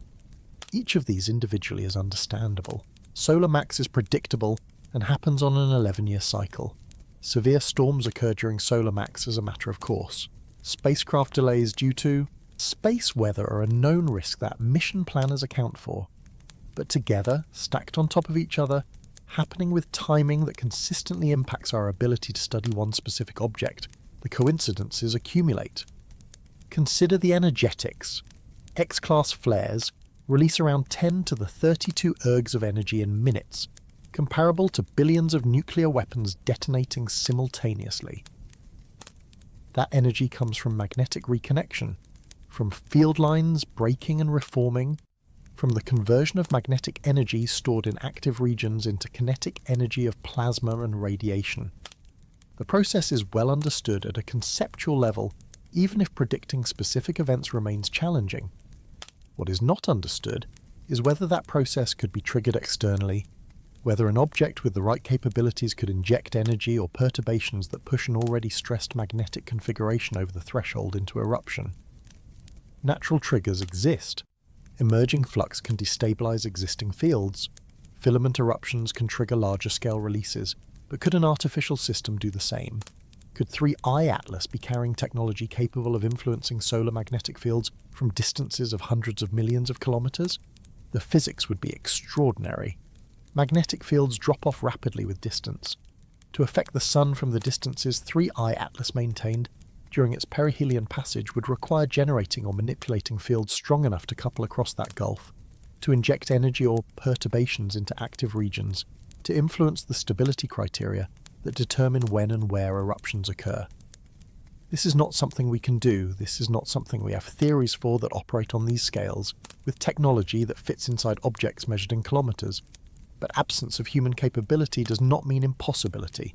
It means we are discussing phenomena that require more advanced understanding and more capable systems than we currently possess.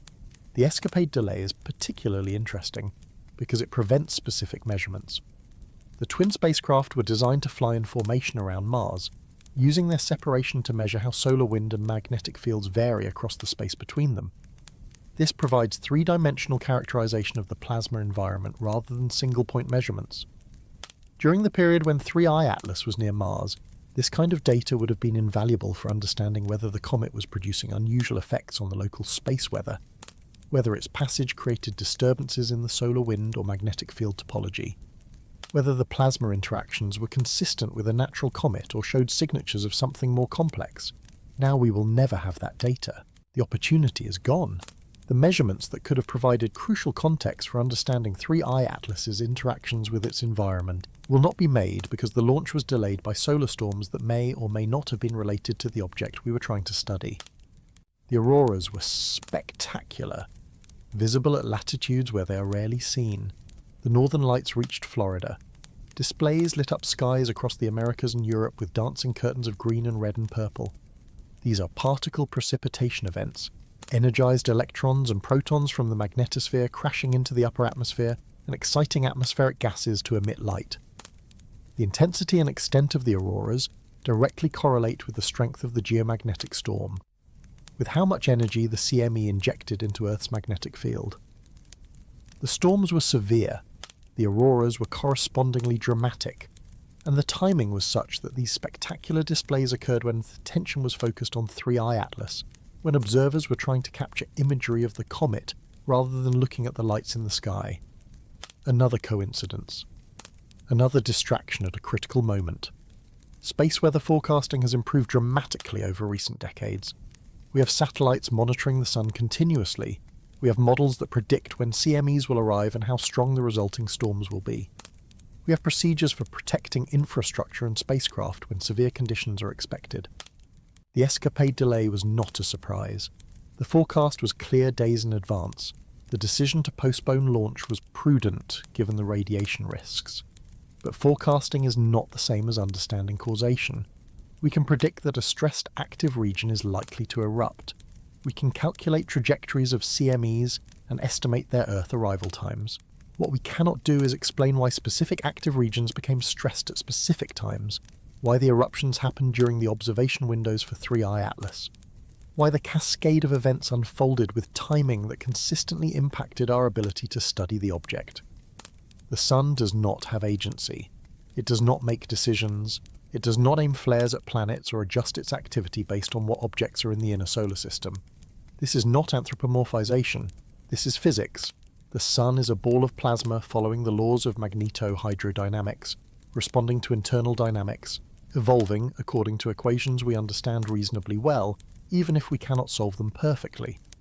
But if 3i Atlas has the capability to influence solar behaviour, then the Sun's lack of agency is irrelevant. The comet could be the agent, using the Sun's energy, triggering release mechanisms, affecting space weather in ways that serve its purposes. The Sun becomes a tool, not an actor, and the timing stops being coincidence and starts being strategy. This is the edge where observation meets speculation, where pattern recognition risks becoming pareidolia, where we have to be very careful about what we claim and what we merely suggest as possibilities worth investigating. The solar storms happened. The timing overlapped with critical 3i Atlas observations. Missions were delayed. Data was lost. These are facts. The causal connections are speculation. The idea that an interstellar object could influence solar activity is extraordinary and requires extraordinary evidence. But extraordinary evidence requires the ability to make measurements, to gather data, to test hypotheses. When storms delay launches, when radiation disrupts observations, when the very data we need to investigate these questions becomes unavailable due to the phenomena we are trying to understand, we end up in a frustrating loop where we cannot get the evidence because the object we are studying seems capable of preventing us from gathering it. Maybe the Sun targeted 3i Atlas. Maybe 3i Atlas targeted the Sun. Or maybe the cosmos has a sense of timing that makes us question whether coincidence is sufficient explanation for everything we observe. December 19th. Countdown. The final observation. Window. Before its gone time is running out. This is not dramatic exaggeration. This is the reality of interstellar visitors. They do not orbit. They do not return. They follow hyperbolic trajectories that carry them through our solar system once, and then back into the void between stars. 3i Atlas is leaving. Every day it moves farther from the Sun, farther from Earth, dimmer and harder to observe. December 19th is the closest approach to our planet, 1 astronomical unit 0.8, about 269 million kilometres. This is the last good look we will get. After this, the comet continues outward, past Mars' orbit, eventually past Jupiter, fading until even the largest telescopes can no longer resolve it against the background stars. The window is closing, the countdown is real, and the pressure is building to capture as much data as possible before the opportunity vanishes forever. Observatories around the world are coordinating. This is not business as usual. This is an intensive campaign involving professional facilities, university instruments, amateur networks, all pointing toward the same target during the optimal observation window. The Virtual Telescope project in Italy, backyard setups across the Americas and Asia, university observatories in Chile and Hawaii. Everyone with capable equipment and clear skies is participating. The goal is comprehensive coverage, multiple viewing angles, continuous monitoring across as many wavelengths as possible. If 3i Atlas is going to reveal anything definitive about its nature, this is when it needs to happen. This is the window. After December 19th, after the closest approach, the geometry gets worse, the brightness drops, the signal fades. We have weeks at most before the object becomes too faint for detailed study. Hubble is watching. The Space Telescope has observed 3i Atlas multiple times already, but the December window offers the best combination of proximity and viewing angle. Hubble's imaging capabilities can resolve structure on scales of a few hundred kilometers at these distances. If the geometric core patterns persist, if the plasma confinement remains visible, if any of the anomalous features are real and stable, Hubble will document them with the kind of image quality that is difficult to dispute. These observations are scheduled. The telescope time is allocated. Scientists are waiting for the data with the kind of anticipation usually reserved for major planetary missions or deep space discoveries. Because 3i Atlas is a deep space discovery, just not the kind we were expecting. James Webb is also engaged. The infrared capabilities are crucial for understanding composition, temperature distribution, internal heat sources. Webb can detect molecules that are invisible to optical telescopes. It can map thermal emission patterns that reveal where energy is being radiated and at what intensities. If 3i Atlas has internal heat sources beyond simple solar heating, if the energy budget problems are real and something is generating power inside the nucleus, Webb's infrared observations should show the signatures. Thermal emission excess, hotspots that are too hot for their distance from the Sun, spectral features that indicate chemistry beyond simple ice sublimation. The December observations are the last chance for Webb to characterize this object before it fades below detection limits. ESA's JUICE spacecraft is in position. The Jupiter mission is still on its way to the outer solar system, but its trajectory and the trajectory of 3I Atlas coincide closely enough that the spacecraft's instruments can make observations. JUICE was not designed to study comets, but its cameras and spectrometers are capable, and the opportunity to gather data on an interstellar object from a non-terrestrial viewpoint is too valuable to pass up. The viewing geometry from JUICE's location provides a different perspective than Earth-based observations, allowing triangulation, three-dimensional structure determination, better understanding of how the jets and plasma halo are actually organized in space, rather than just how they appear from our single viewpoint on Earth. Amateur astronomers are not waiting for permission or coordination. They are observing every clear night, sharing data in real time through online networks and social media. The International Comet Quarterly is collecting reports. Forums are buzzing with processing techniques and analysis methods. This is citizen science at its best, distributed observers with modest equipment contributing to a collective understanding that rivals what professional facilities achieve. The amateur community documented the geometric core when professionals had not released equivalent imagery. They captured the star-shaped emission patterns, the structured plasma halo, the collimated jets. Now, as December approaches, they are intensifying efforts, knowing this is the last opportunity, determined to capture as much as possible, while 3I Atlas remains bright enough to resolve. The pressure extends beyond astronomy. Congressional attention means political stakes. If 3I Atlas is anomalous, if it represents something genuinely new and potentially technological, the implications go far beyond astrophysics. Planetary defense needs to know if the interstellar objects can be something other than passive rocks and ice. Space policy needs to consider what it means if intelligences exist that can traverse interstellar distances. The public needs honest information about what we are seeing, what it might mean, why scientists are treating this object differently than previous comets. December 19th is not just an astronomical event. It is a deadline for providing answers to questions that are becoming harder to avoid.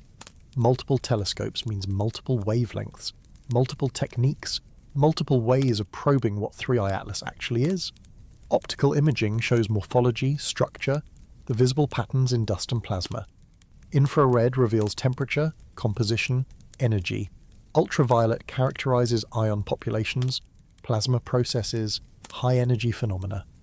Radio observations can detect broadcasts if they exist or characterize natural emissions from accelerated particles. Spectroscopy breaks light into constituent wavelengths, identifying molecules, measuring velocities, determining chemical abundances. No single observation definitively answers all questions, but together they build a comprehensive picture.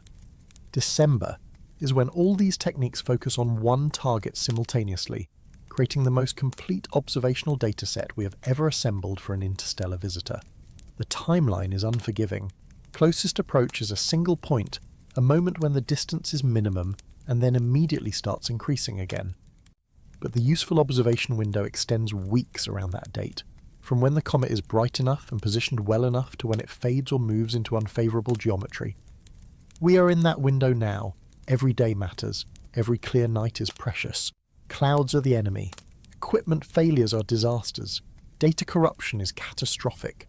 There are no do-overs. There is no waiting for better conditions next month. This is it.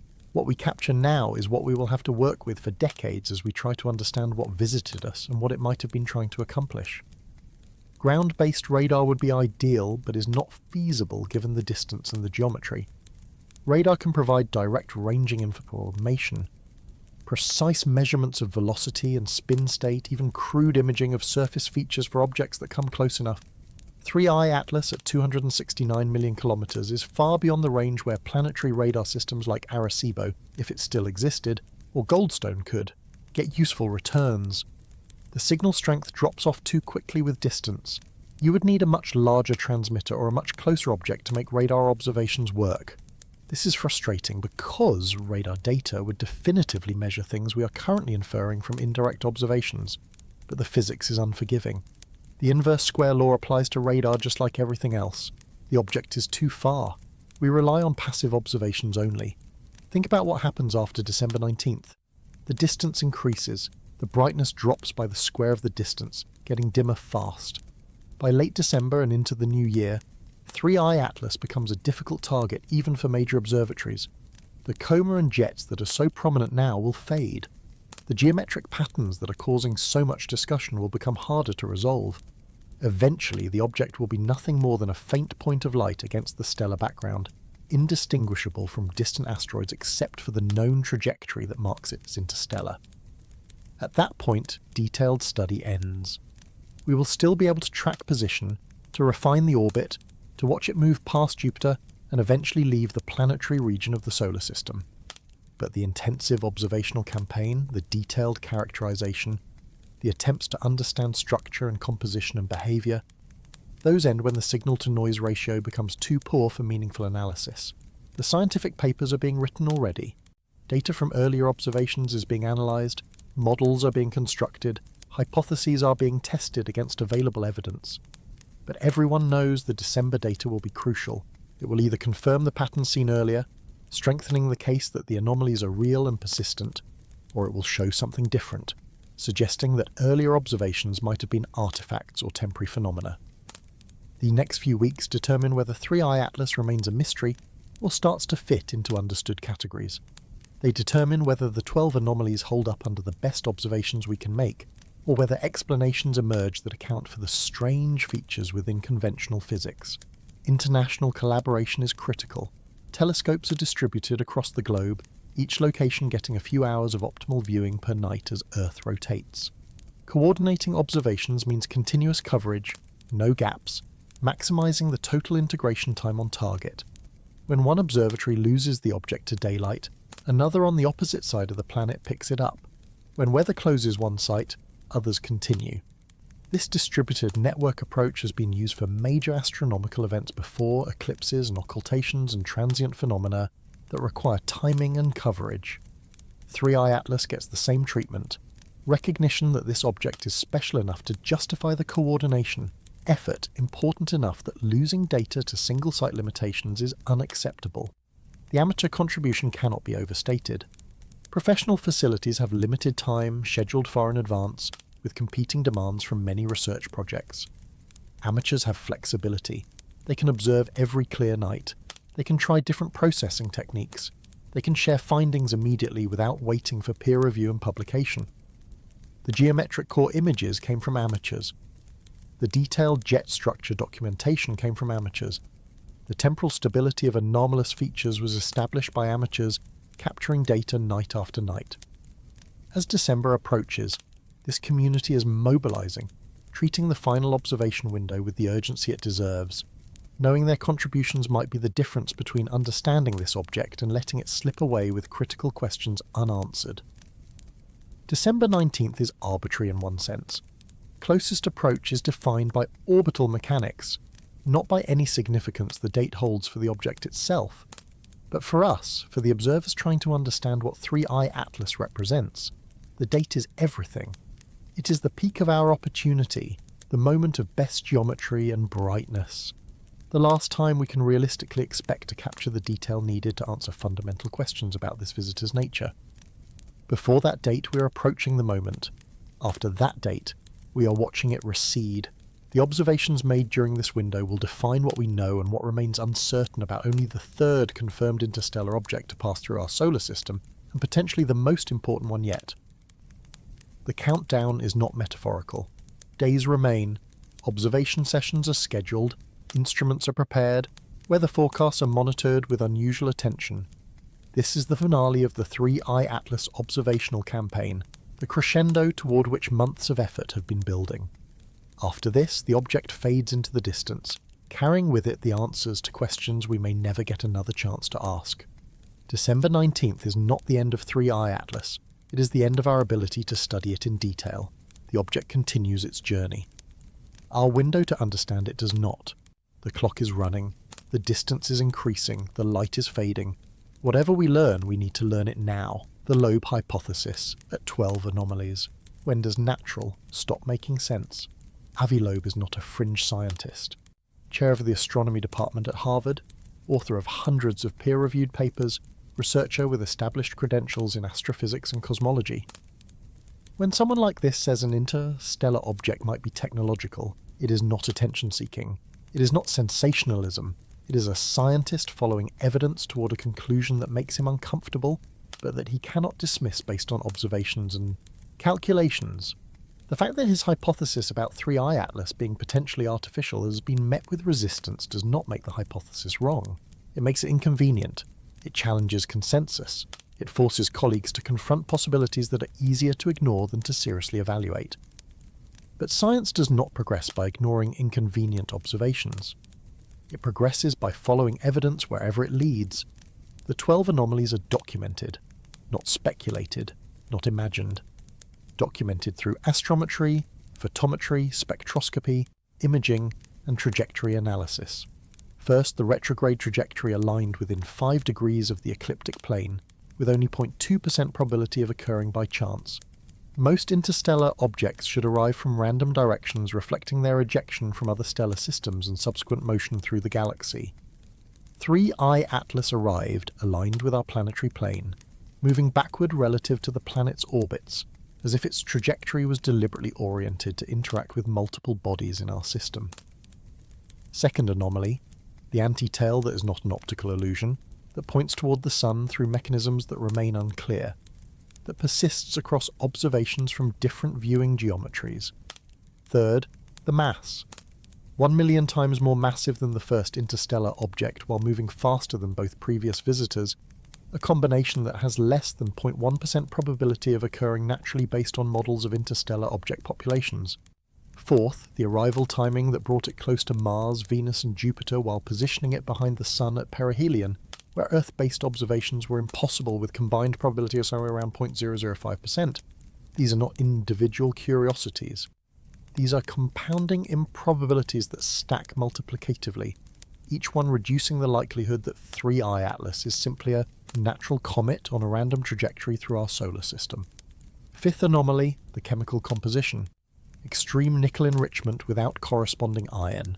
Ratios that resemble industrial alloys more than natural cometary material. Nickel to cyanide ratios orders of magnitude larger than any known comet. The spectroscopic signatures are clear. The abundances are unusual. Natural processes can create nickel enrichment through certain formation pathways, but the levels observed require special conditions, conditions that become increasingly contrived when you need them to also explain all the other anomalies. Sixth, radio emissions detected during observation campaigns, signals that could be natural particle acceleration, but that warrant investigation for artificial origins. The emissions are there. The question is their source. Seventh, the missing conventional tail post perihelion, despite calculated mass loss exceeding 13% of the total, billions of tons of material ejected that should create spectacular coma and tail structures, but that instead produce primarily collimated jets and confined plasma. Eighth, the energy output problem, the fact that maintaining the observed activity levels requires more solar power than the measured nucleus size can absorb at its distance from the Sun. The numbers do not close. Something is generating energy beyond simple solar heating, or the nucleus is larger than observations suggest, or the activity is being produced through mechanisms that are more efficient than thermal sublimation. Ninth, the non-gravitational acceleration that is consistent with directed thrust, rather than symmetric outgassing. The magnitude and direction of the acceleration match what you would expect from engines producing velocity change, not what you expect from isotropic comet activity. 10th, survival of perihelion intact when models predicted fragmentation, or at least significant structural changes. The object that approached the Sun is the same object that emerged. No obvious breakup, no debris field, maintaining coherence through heating that should have stressed any weakly bound structure to the breaking point. This implies either much higher structural strength than typical comets, or binding forces beyond simple icy matrix holding rubble together. 11th, the million-kilometre scale jets requiring mass loss rates that are unsustainable if the object is the measured size and composition. The spatial extent of the emission structures demands either much more mass being ejected than the acceleration data supports, or much higher velocities than thermal processes can produce. The jets are there. Multiple observers confirm them. Explaining them within natural comet physics requires assumptions that individually are plausible but collectively become increasingly unlikely. And now 12th, the jets that maintain orientation despite 16-hour rotation period, suggesting either separation from the rotating nucleus or active stabilization compensating for spin. 12 anomalies. 12 departures from expected behavior. 12 features that each reduce the probability that 3I Atlas is simply a natural comet doing natural comet things. Multiply those probabilities together and you get numbers that are vanishingly small. Not impossible. Nothing is strictly impossible if you are willing to accept enough coincidences, but improbable enough that alternative hypotheses deserve serious consideration rather than reflexive dismissal. The alternative that Loeb proposes is technological origin, not necessarily a spacecraft in the sense of a vessel with crew, but a probe, an artifact, something built rather than naturally formed, something designed to do something that natural objects do not do. The resistance to this hypothesis is understandable. It is extraordinary. It requires accepting that intelligence exists beyond Earth, that it has developed interstellar travel capabilities, that objects from other civilizations are passing through our solar system. These are massive assumptions. They overturn our sense of cosmic solitude. They raise questions about why we have not detected other signs of intelligence, why visits appear rare, what the intentions might be of species capable of sending objects across the light years between stars. The extraordinary claim requires extraordinary evidence, and critics argue correctly that extraordinary means higher standards of proof than we have achieved. But extraordinary does not mean infinite. It does not mean no amount of evidence will ever be sufficient. At some point, the cumulative weight of anomalies becomes evidence that demands alternative explanations. Consider what it would take to convince you. Not a hypothetical you, but actually you reading this, thinking about these observations. How many anomalies would be enough? If 3I Atlas showed only the retrograde ecliptic aligned trajectory, you would probably accept it as unusual but natural. If it showed only the anti-tail, same conclusion.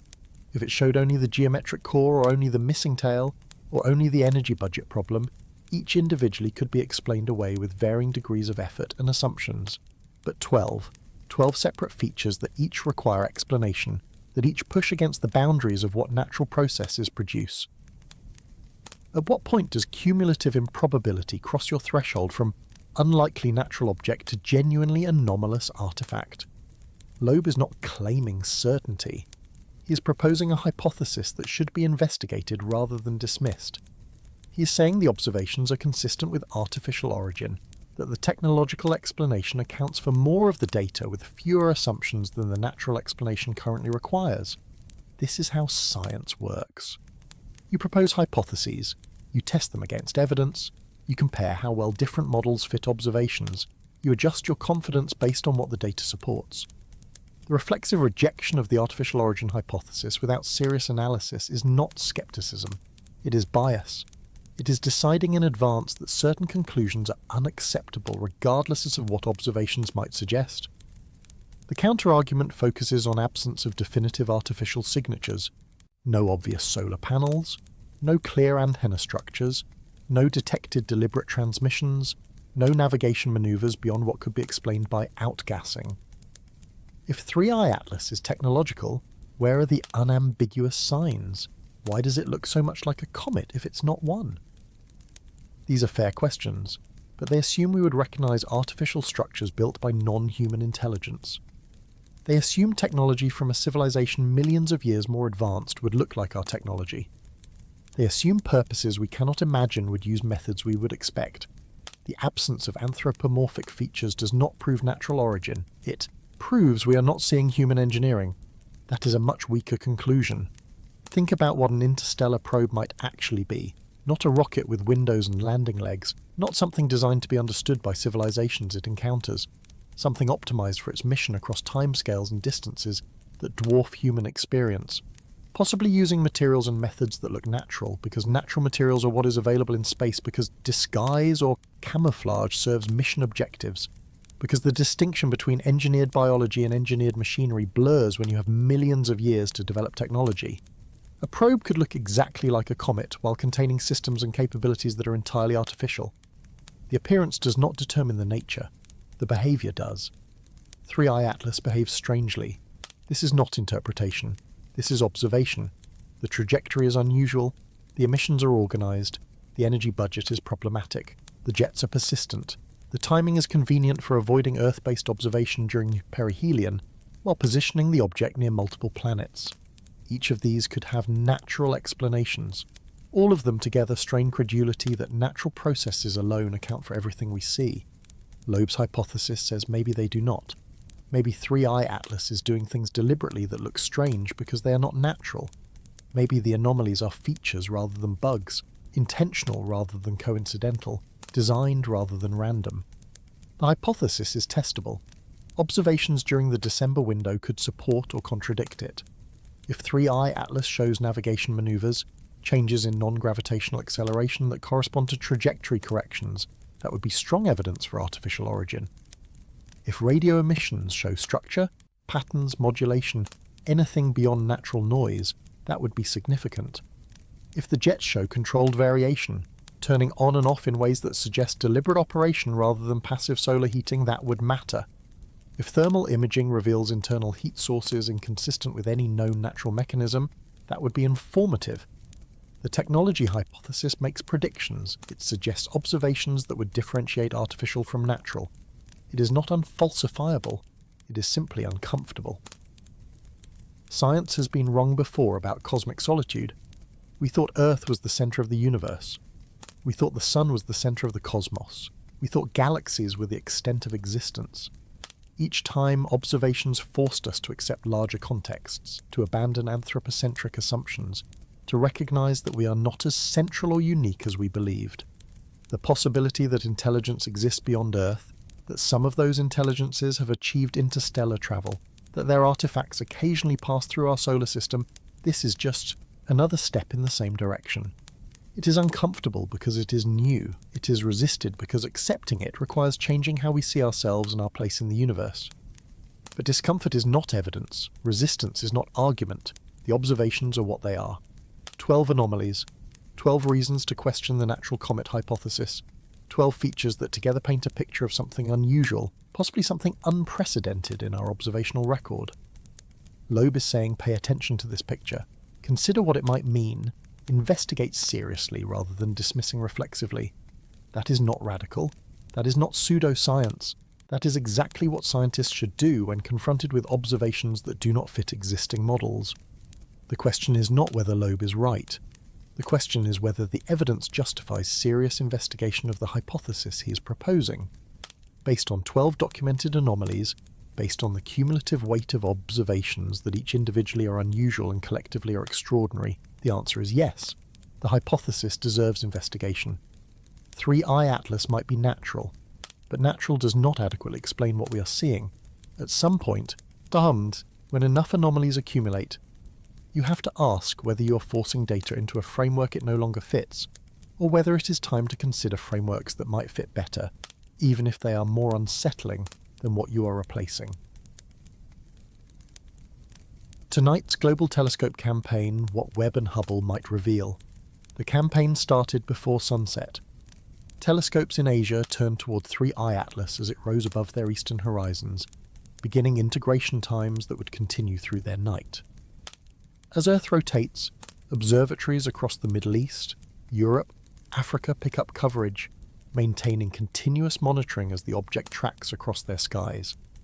Then the Americas join, extending observation into what for some is early morning hours, but for 3-eye Atlas is prime viewing time with optimal elevation and minimal atmospheric interference. This is not a single night effort. This is sustained coordinated observation across days and weeks. But tonight represents a critical node in the campaign, a convergence of favourable geometry, scheduled telescope time, and preparation that has been building since perihelion. Hubble's schedule is locked. The Space Telescope operates on tight timelines with every minute allocated months in advance. 3-eye Atlas observations are in the queue, imaging and spectroscopy planned to capture the object during this optimal window. What Hubble sees tonight will be definitive in ways that ground-based observations cannot match. No atmospheric distortion, no weather interruptions, stable platform with precisely characterized instruments.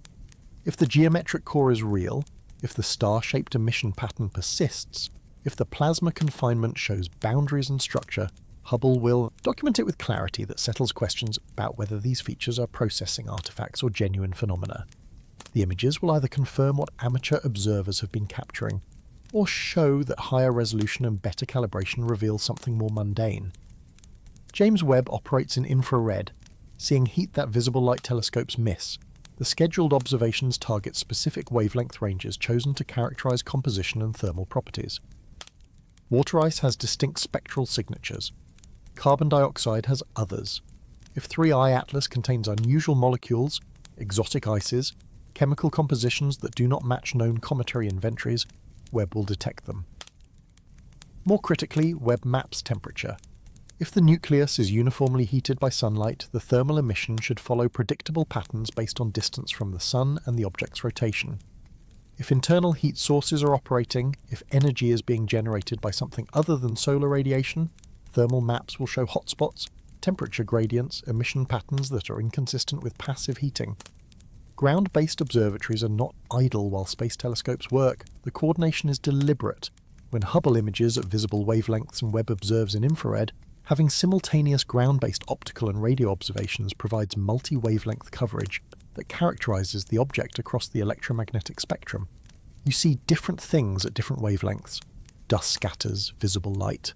Plasma emits in ultraviolet and visible. Warm surfaces glow in infrared. Accelerated particles produce radio emission.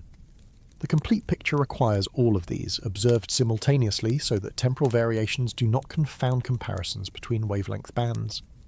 The Virtual Telescope project is streaming live. Observers can watch in real time as the telescope tracks the 3I Atlas across the starfield. The immediacy is powerful. This is not data released months later after processing and analysis.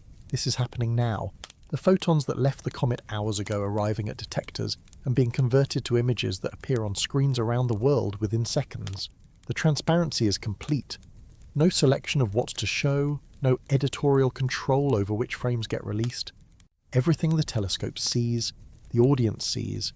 If anomalies appear, if the geometric core is visible, if jets show unexpected behavior, it will be documented live with no opportunity for filtering or suppression. Amateur networks are mobilized. Hundreds of observers with their own equipment, their own processing pipelines, their own analysis methods are all pointing at the same target. This distributed approach has advantages that even large professional telescopes cannot match. Coverage is extensive. Someone is always observing from somewhere. If interesting features appear, multiple independent confirmations happen within hours. If processing methods matter, different approaches applied to the same data reveal whether features are robust or method-dependent. The amateur community is not just supplementing professional observations. In some ways they are leading them, capturing details that official releases have not shown, documenting phenomena that institutional caution might prefer to verify before sharing. Radio telescopes are listening. If 3I Atlas is transmitting, if there are modulated signals being broadcast, if communication or navigation beacons are operating, radio observations would detect them. Natural comets produce radio emission through various mechanisms. Accelerated electrons generate synchrotron radiation. Plasma interactions create noise across wide frequency ranges, but these natural emissions have characteristics that differentiate them from artificial signals. Narrow bandwidth, modulation, patterns in time or frequency, structure that suggests information content rather than random noise. The radio observations tonight and throughout the campaign are not expecting to find signals, but they are looking, because if signals exist, this is how they would be found. Spectroscopy breaks light into its constituent wavelengths, revealing chemistry through the absorption and emission lines unique to each molecule. The spectra captured tonight will show what 3I Atlas is made of, what is sublimating from its surface, what molecules are being produced in the coma.